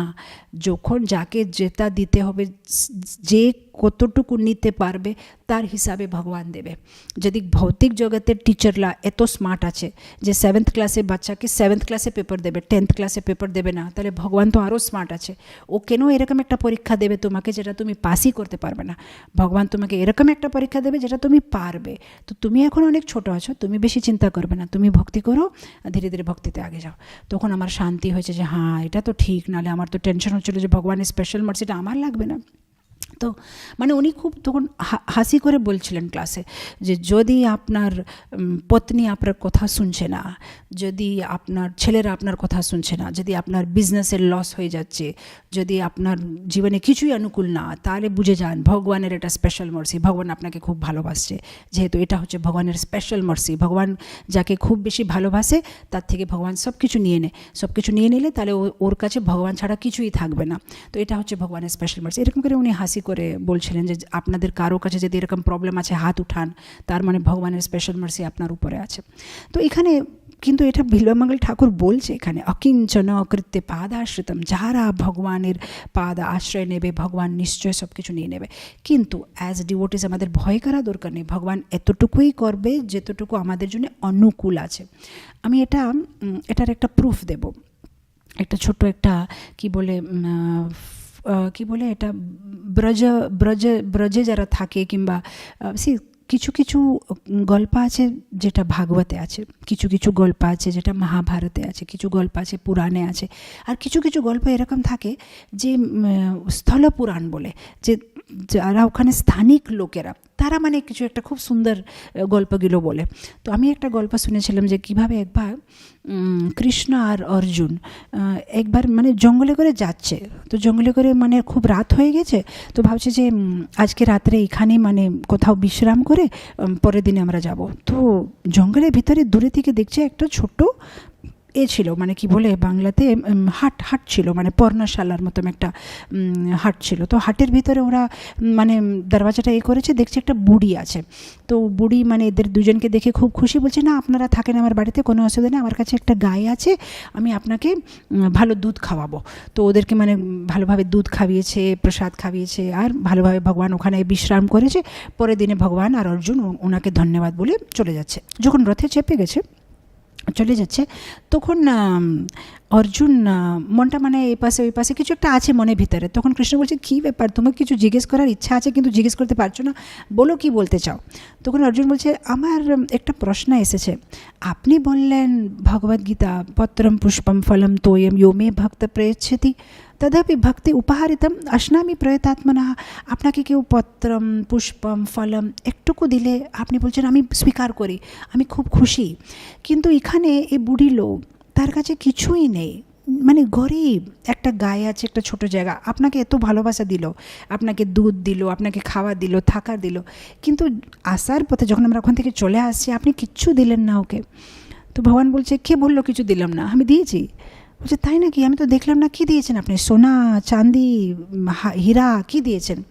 তো ভগবান বলছে আমি ওকে আশীর্বাদ দিয়েছি যে ওর যে গায়ে আছে সে কালকে মরে যাবে। তখন অর্জুন বলছে এইটা কীরকম আশীর্বাদ হলো, ওর কাছে গায়ে ছাড়া কিচ্ছুই নেই, আরে যদি গায়ে মরে যাবে তাহলে ও খাবে কি, কমপক্ষে গায়ের দুধটা বিক্রি করে ওর জীবনটা চলছে। তো তখন ভগবান হাসছে আর অর্জুন বুঝতে পারছে না। তখন ভগবান বলছে দেখো অর্জুন, 10 দিন পরে ও ওর মৃত্যু আছে, ও মরে যাবে। আর আমি যেটা দেখছি ওর গায়ের উপরে খুব বেশি আসক্তি আছে। তো সেই জন্য আমি আশীর্বাদ করলাম যে ওর গায়েটা যেন কালকে মরে যাবে। আর গায়টা যখন মরে যাবে আর তারপরে 10 দিন পরে যখন ওর মৃত্যু হবে তখন পর্যন্ত গায়ের ব্যাপারে ভুলে যাবে, আমাকে মনে করবে। আর ভগবান কি বলেছে, ইয়ম ইয়ম বাপি স্মরণ ভাবম তেজতন্তে কলেবরম তম তমেবেতি কন্তেয় সদা তদ ভাব ভাবিতা।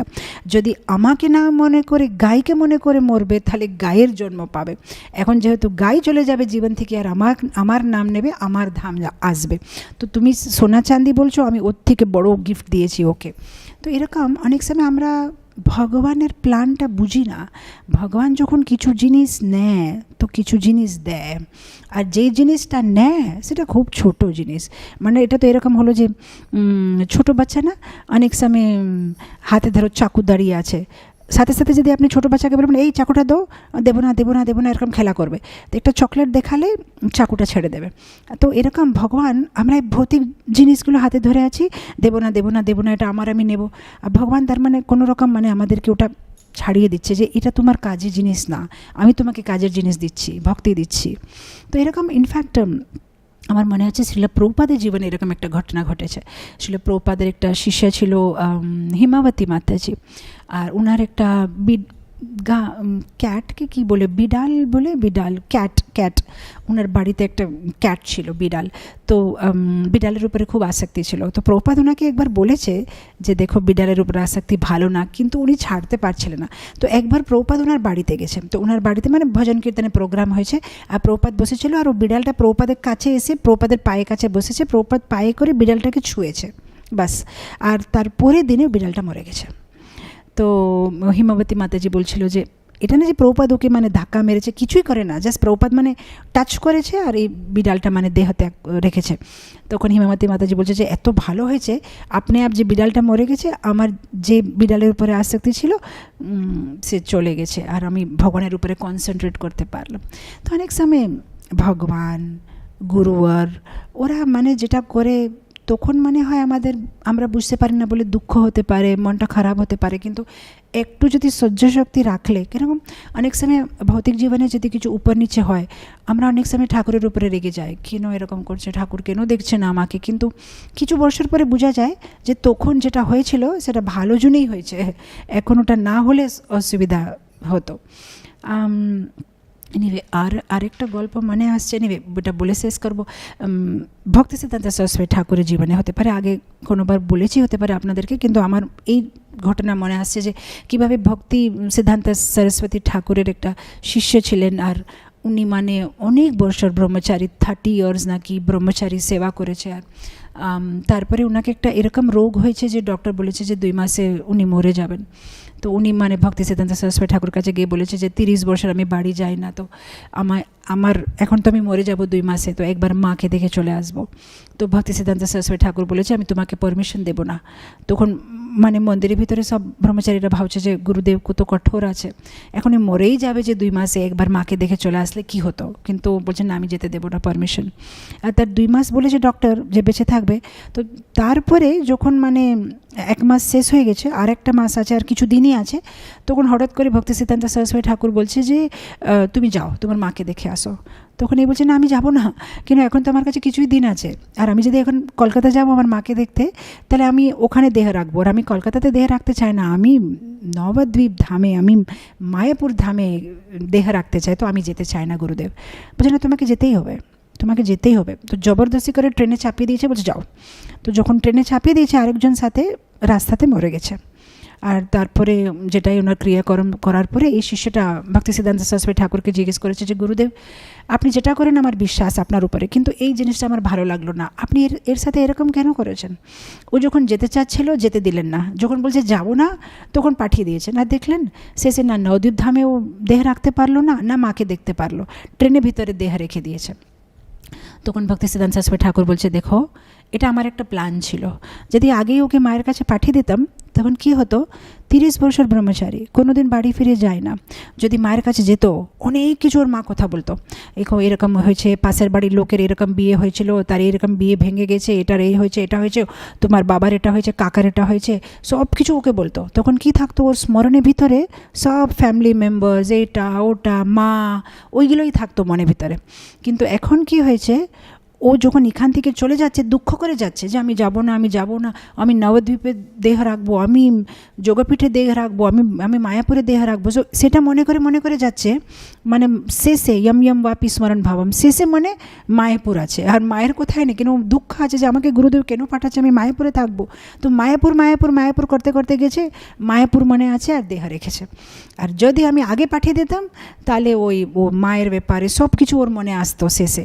তো এরকম ভগবানের প্ল্যান, গুরুদের প্ল্যান খুব, মানে কি বলে, it is difficult to understand, but ওদের অলওয়েজ গুড প্ল্যান থাকে যে কীভাবে আমাদেরকে ভক্তিতে রাখা যায়। তো এনিওয়ে, কামিং টু এখানে যে শ্লোক, অকিঞ্চন কৃত্যে পাদাশ্রিতম, ভগবান ভিক্ষুক বানিয়ে দেবে, সব কিছু ভৌতিক ইন্দ্রিয় তৃপ্তির যে জিনিসগুলো সব কিছু নিয়ে নেবে। তার মানে আপনি আমরা কি বলি, সিধা হয়ে যাব আর ভগবান ছাড়া। হিন্দিতে একটা আছে, दुख में सुमिरन सब करे, सुख में करे न कोई, जो सुख में सुमिरन करे दुख काहे को होय।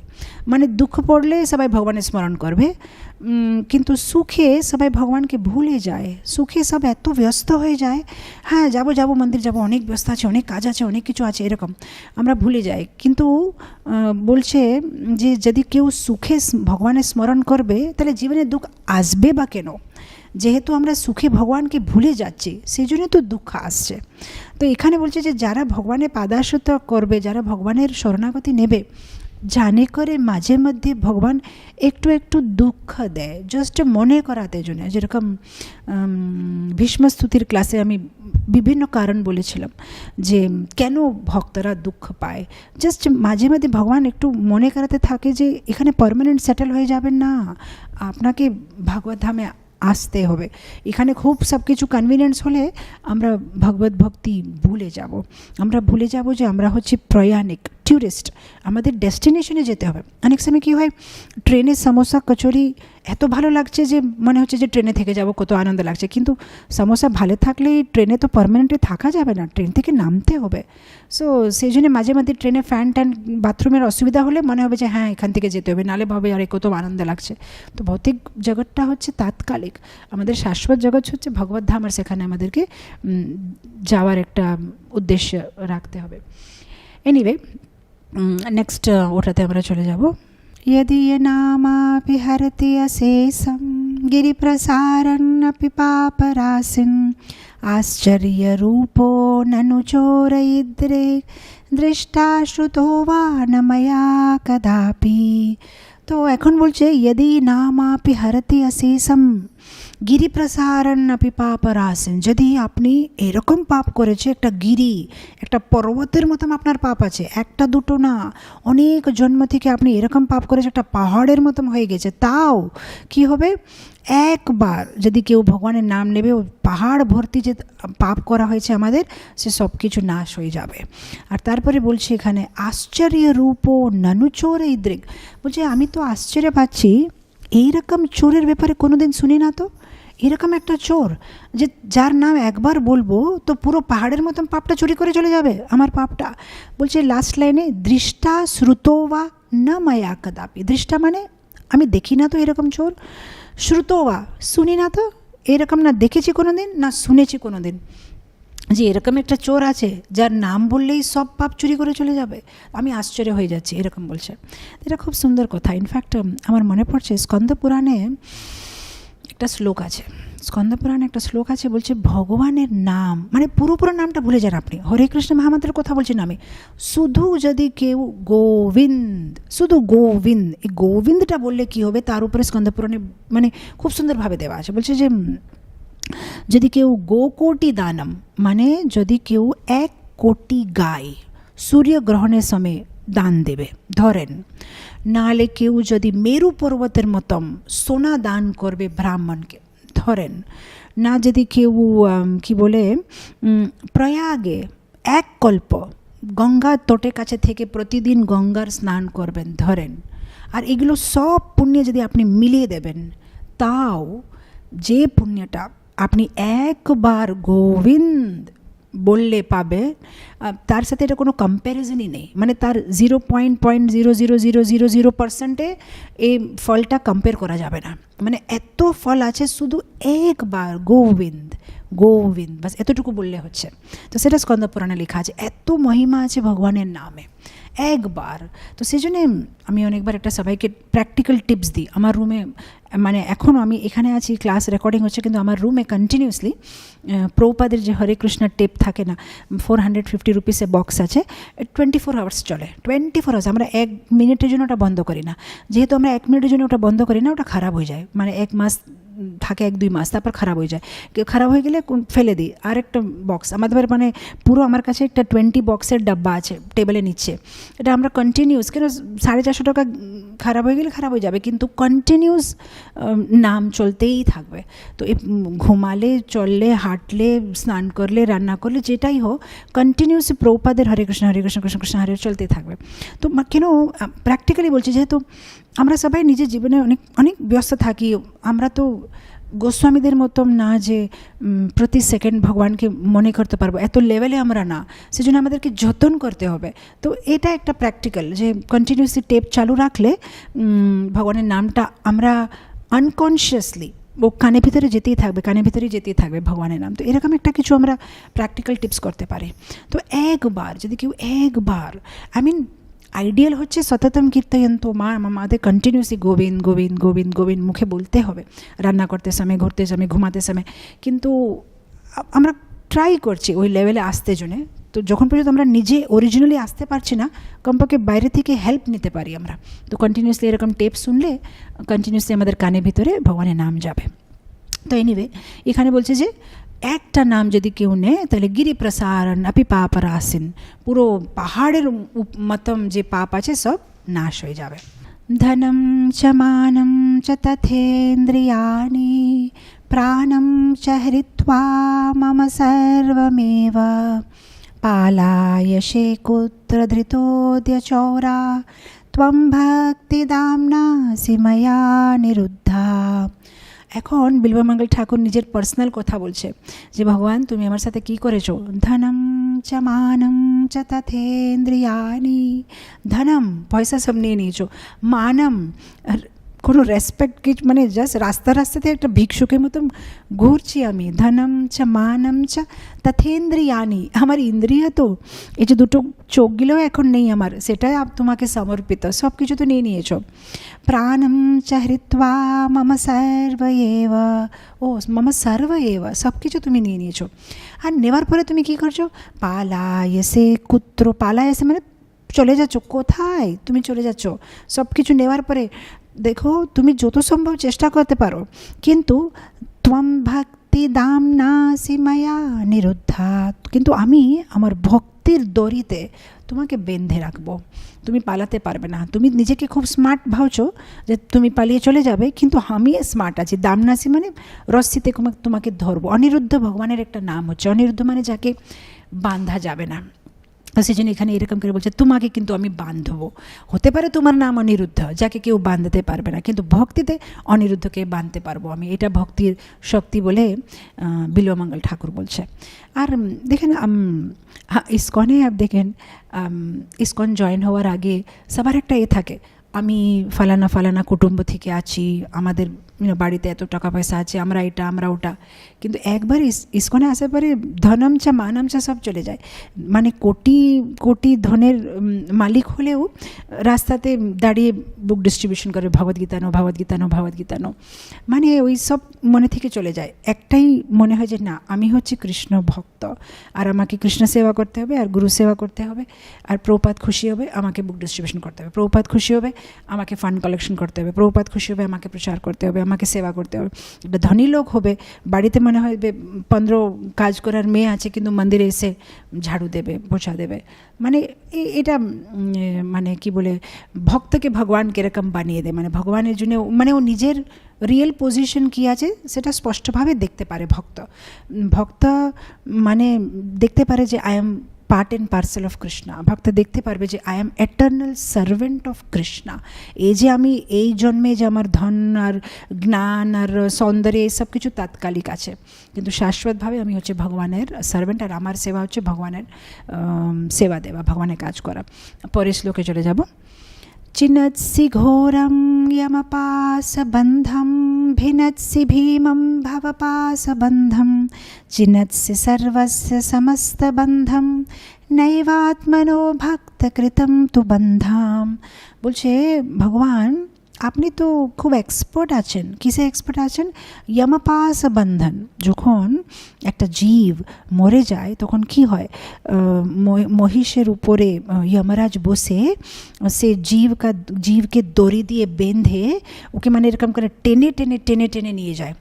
আর তখন জীবটা খুব সাফারিং হয়, মানে যমরাজকে বলে ছেড়ে দাও, আমাকে ছেড়ে দাও, আমাকে ছেড়ে দাও, আমার জলে তেষ্টা পেয়েছে। আপনি যদি গরুড় পুরাণ পড়বেন, আমার জলে তেষ্টা পেয়েছে, আমি এটা খাবো। বলছে হ্যাঁ নো জলটা, ওখানে জল থাকে না, ওই মানে ওখানে যে পুকুরগুলো থাকে সেটার ভিতরে রক্ত থাকে, পাস থাকে, ভমিটিং থাকে, তো ওখানে জল পাওয়া যায় না।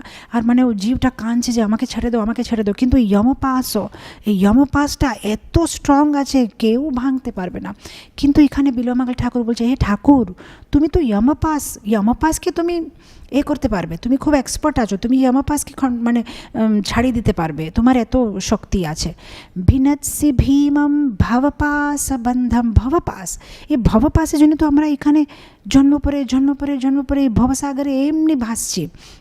এই ভবপাসটা, এই যে মায়াকে আমরা যে ধরে রেখেছি, তো বলছে ভবপাস তুমি এত এক্সপার্ট আছো, তুমি যমপাস ভেঙে দিতে পারবে, ভবপাস ভেঙে দিতে পারবে। এটা না ছিনৎসি সর্বস্য সমস্ত বন্ধন, তোমার এত শক্তি আছে। তুমি ভগবান কি বলছে, মায়া হচ্ছে ভগবানের শক্তি। তো ভগবানকে যখন পর্যন্ত আমরা সারেন্ডার করবো না, আমরা মায়াকে থেকে ভাবো না, মায়া মামা মায়া দূরত্বয়া বলে ভগবানই বলছে যে আমার মায়াটা খুব পাওয়ারফুল আছে, তুমি আমার মায়াকে করতে পারবে না। কিন্তু তুমি যদি আমার শরণাগতি নেবে তাহলে তুমি মায়া থেকে ছুটি পাবে। তো বলছে যমপাস ভবপাস সমস্ত বন্ধন, আপনি এত এক্সপার্ট আছেন, আপনি প্রতিবন্ধনটা ছাড়তে পারবেন ঠাকুর। নৈবাত্মনো ভক্ত কৃতম তু বন্ধান, কিন্তু এই যে আমি আপনাকে বেঁধেছি দড়ি দিয়ে, সেটা আপনি ভাঙতে পারবেন না। এই যে আমাদের একটা যে রিলেশনশিপ আছে, আমি যে আপনাকে ভালোবাসি, এই যে আপনার লাভিং ডিভোটিস, এই যে আপনাকে যে ভালোবাসে ভক্তরা, তারা যে দড়ি দিয়ে আপনাকে বেঁধেছে, হতে পারে আপনি যমপাস বার করতে পারবেন, কিন্তু এই আপনি ভাঙতে পারবেন না বলে মানে ভগবানকে মানে করে বলছে ও। তো এই গানটা মানে যখন ভগবান ওনার হাত ছেড়ে চলে যাচ্ছে তখন মানে অনেক কিছু ভগবানকে বলে, এটাকে অনেক সময় এটা তো মানে খুব সিম্পল আছে, কিন্তু অনেক সময় ভক্তদের গান রচনায় বিভিন্ন রকমের থাকে। একটাতে ভগবানকে শুধু গুণগান, কিছু ভক্তরা আছে তারা ভগবানের নিন্দাস্তুতি করে। নিন্দাস্তুতি মানে ভগবানকে উল্টা বলে ভগবানকে ডাঁটবে, কিন্তু ভালোবাসছে, কিন্তু এত ভগবানের উপরে ওদের হক আছে যে ওরা ভগবানকে যে কিছু বলতে পারবে না। আমার মনে পড়ছে এখানে দক্ষিণ ভারতে একটা মন্দির আছে ভদ্রাচলম, আর ওখানে ভগবান রামের মন্দির আছে, আর ওখানে একটা ভক্ত আছে রামদাস। তো ও ছিল একটা কোনো গভর্নমেন্ট অফিসার, আর ওকে ভগবানের উপরে এত ভালোবাসা ছিল যে করের পয়সা থাকে, যেটা মানে গভর্নমেন্ট যে ট্যাক্স নেয় লোকের কাছে, তো মানে ওর দরকার আছে যে ট্যাক্সটা নিয়ে রাজাকে দেওয়ার, কিন্তু ভগবানের উপরে এত ভালোবাসা যে ট্যাক্সের পয়সাটা রাজাকে না দিয়ে ও ট্যাক্সের পয়সা দিয়ে মন্দির বানিয়ে দিয়েছে।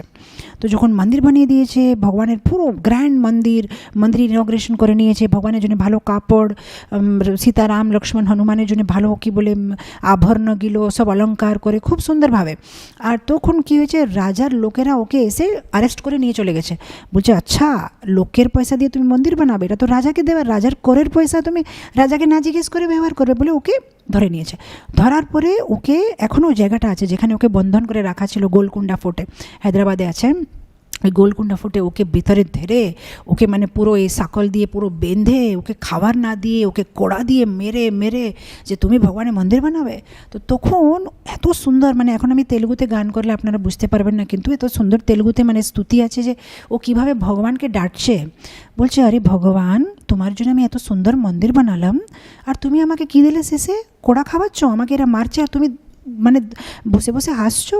আচ্ছা, হতে পারে তুমি ভুলে গেছো তোমার যে গলাতে যে তোমার হার আছে না, হীরার হার, যেটা তুমি পরে বসে আছো, তোমার শ্বশুরবাড়ি থেকে আসে না, কিন্তু আমি কিনে দিয়েছি। আর সীতামাতাকে যে মানে হাতে করে যে উনি পরে আছে না, সেটা কি কৌশল্যা মা বানায় না, আমার পয়সাতে হয়েছে। তুমি হতে পারে ভুলে গেছো, কিন্তু তুমি যে কাপড় পরে বসে আছো, যেগুলো তোমার কানে কুণ্ডল আছে না, এসব আমার পয়সাতে হয়েছে। মানে ও তো ভক্ত, কিন্তু ভগবানকে ভালোবাসা দিয়ে রেগে বলছে যে এটা কি তুমি ভুলে যাচ্ছ, হতে পারে যে লক্ষ্মণের হাতে যেটা আছে সেগুলো সব আমার পয়সাতে কিনা হয়েছে, আর আমাকে শেষে তুমি কোড়া খাওয়াবে। তো এরকম করে মানে ভগবানকে সাথে মানে করছে, আর শেষে মানে ভগবান ওকে কীভাবে বাঁচায়, মানে এটা কোনো দিন একটা এই কাহিনিটা পুরো বলবো, মানে খুব ইন্টারেস্টিং আছে। আর কীভাবে শেষে ওকে ওর জেলে থেকে বার করা হয়, আর কীভাবে ওকে ভগবানের দর্শন হয়, এটা খুব সুন্দর। তো এরকম ভগবানের ভক্তরা অনেক সময় নিন্দাস্তুতি করে। তো এখানে মানে ও মানে বলছে যে হ্যাঁ, তুমি হতে পারে বড় লোক, ইয়ামা পাস ভাঙতে পারো, ভাবা পাস ভাঙতে পারো, কিন্তু এই পাসটা তুমি ভাঙতে পারবে না বলে ভগবানকে বলছে। পরের শ্লোকে চলে যাব। মনা মনসে তমসরাসি ঘোরে কারাগ্রহে দুঃখময়ে নিবদ্ধা লাভাশ্वहे चोर हरे चिराया स्वचौर्य दोषोचितमेव दंडम। তো বলছে দেখো কি কি চুরি করেছো, তোমার ভুলগুলো সব তোমাকে হাতে ধরিয়ে দিলাম, লিস্টটা বলে দিলাম। কার কার হৃদয় চুরি করেছো, কার কার কাপড় চুরি করেছো, কার মাখন চুরি করেছো, কার রঙ চুরি করেছো, কার পাপ চুরি করেছো, পুরো লিস্টটা ধরিয়ে দিলাম। এখন তোমাকে দণ্ড দিতে হবে। কিন্তু চুরি করার পরে কি, চুরি করার পরে দণ্ড দিয়ে পুলিশ কী করে দণ্ড দেয়, এখন তোমাকে আমি দণ্ড দেবো, সরি, এখন তোমাকে আমার দণ্ডটা নিতে হবে। তো কী করব দণ্ড? তো দণ্ড মানে তোমার দণ্ড হচ্ছে যে তোমাকে কারাগৃহে থাকতে হবে, তোমাকে এখন জেলে থাকতে হবে। যেহেতু তোমাকে আমি বলে দিলাম কি কি তোমার ভুল আছে, এখন তোমাকে জেলে ভর্তি করব। তো এখন কোন জেলে ভর্তি করব? জেল মানে জেল জায়গাটা কীরকম থাকে, নোংরা জায়গাটা, কালো, অন্ধকার, গন্ধ করে, এরকম একটা জায়গাকে জেল, মানে জেলটা এরকমই থাকে। তো আমার হৃদয়টা তো এরকমই আছে, কালো, যেখানে গন্ধ করে, কামবাসনার, নোংরা আছে, সেই কারাগারে এখন তোমাকে থাকতেই হবে। তোমাকে ভালো লাগুক না লাগুক, এখন তোমাকে, যেহেতু তুমি চুরি করেছো আর চোরকে দণ্ড দেব, তো এখন তোমাকে আমি আমার এই যে হৃদয়ে কারাগারে বন্দি করে রেখে দেব। তো এটা মানে সেটা বলে, এটা হচ্ছে তোমার পানিশমেন্ট। পরে শ্লোকে চলে যাব। কারাগ্রহে বস সদা হৃদয় মধ্যে মদ্ভক্তি পাশ দৃঢ় বন্ধন নিশ্চলং সান ত্বং কৃষ্ণ হে প্রলয় কোটি সতন্তরেপি সর্বস্ব চোর হৃদয় নহি মোচয়ামি।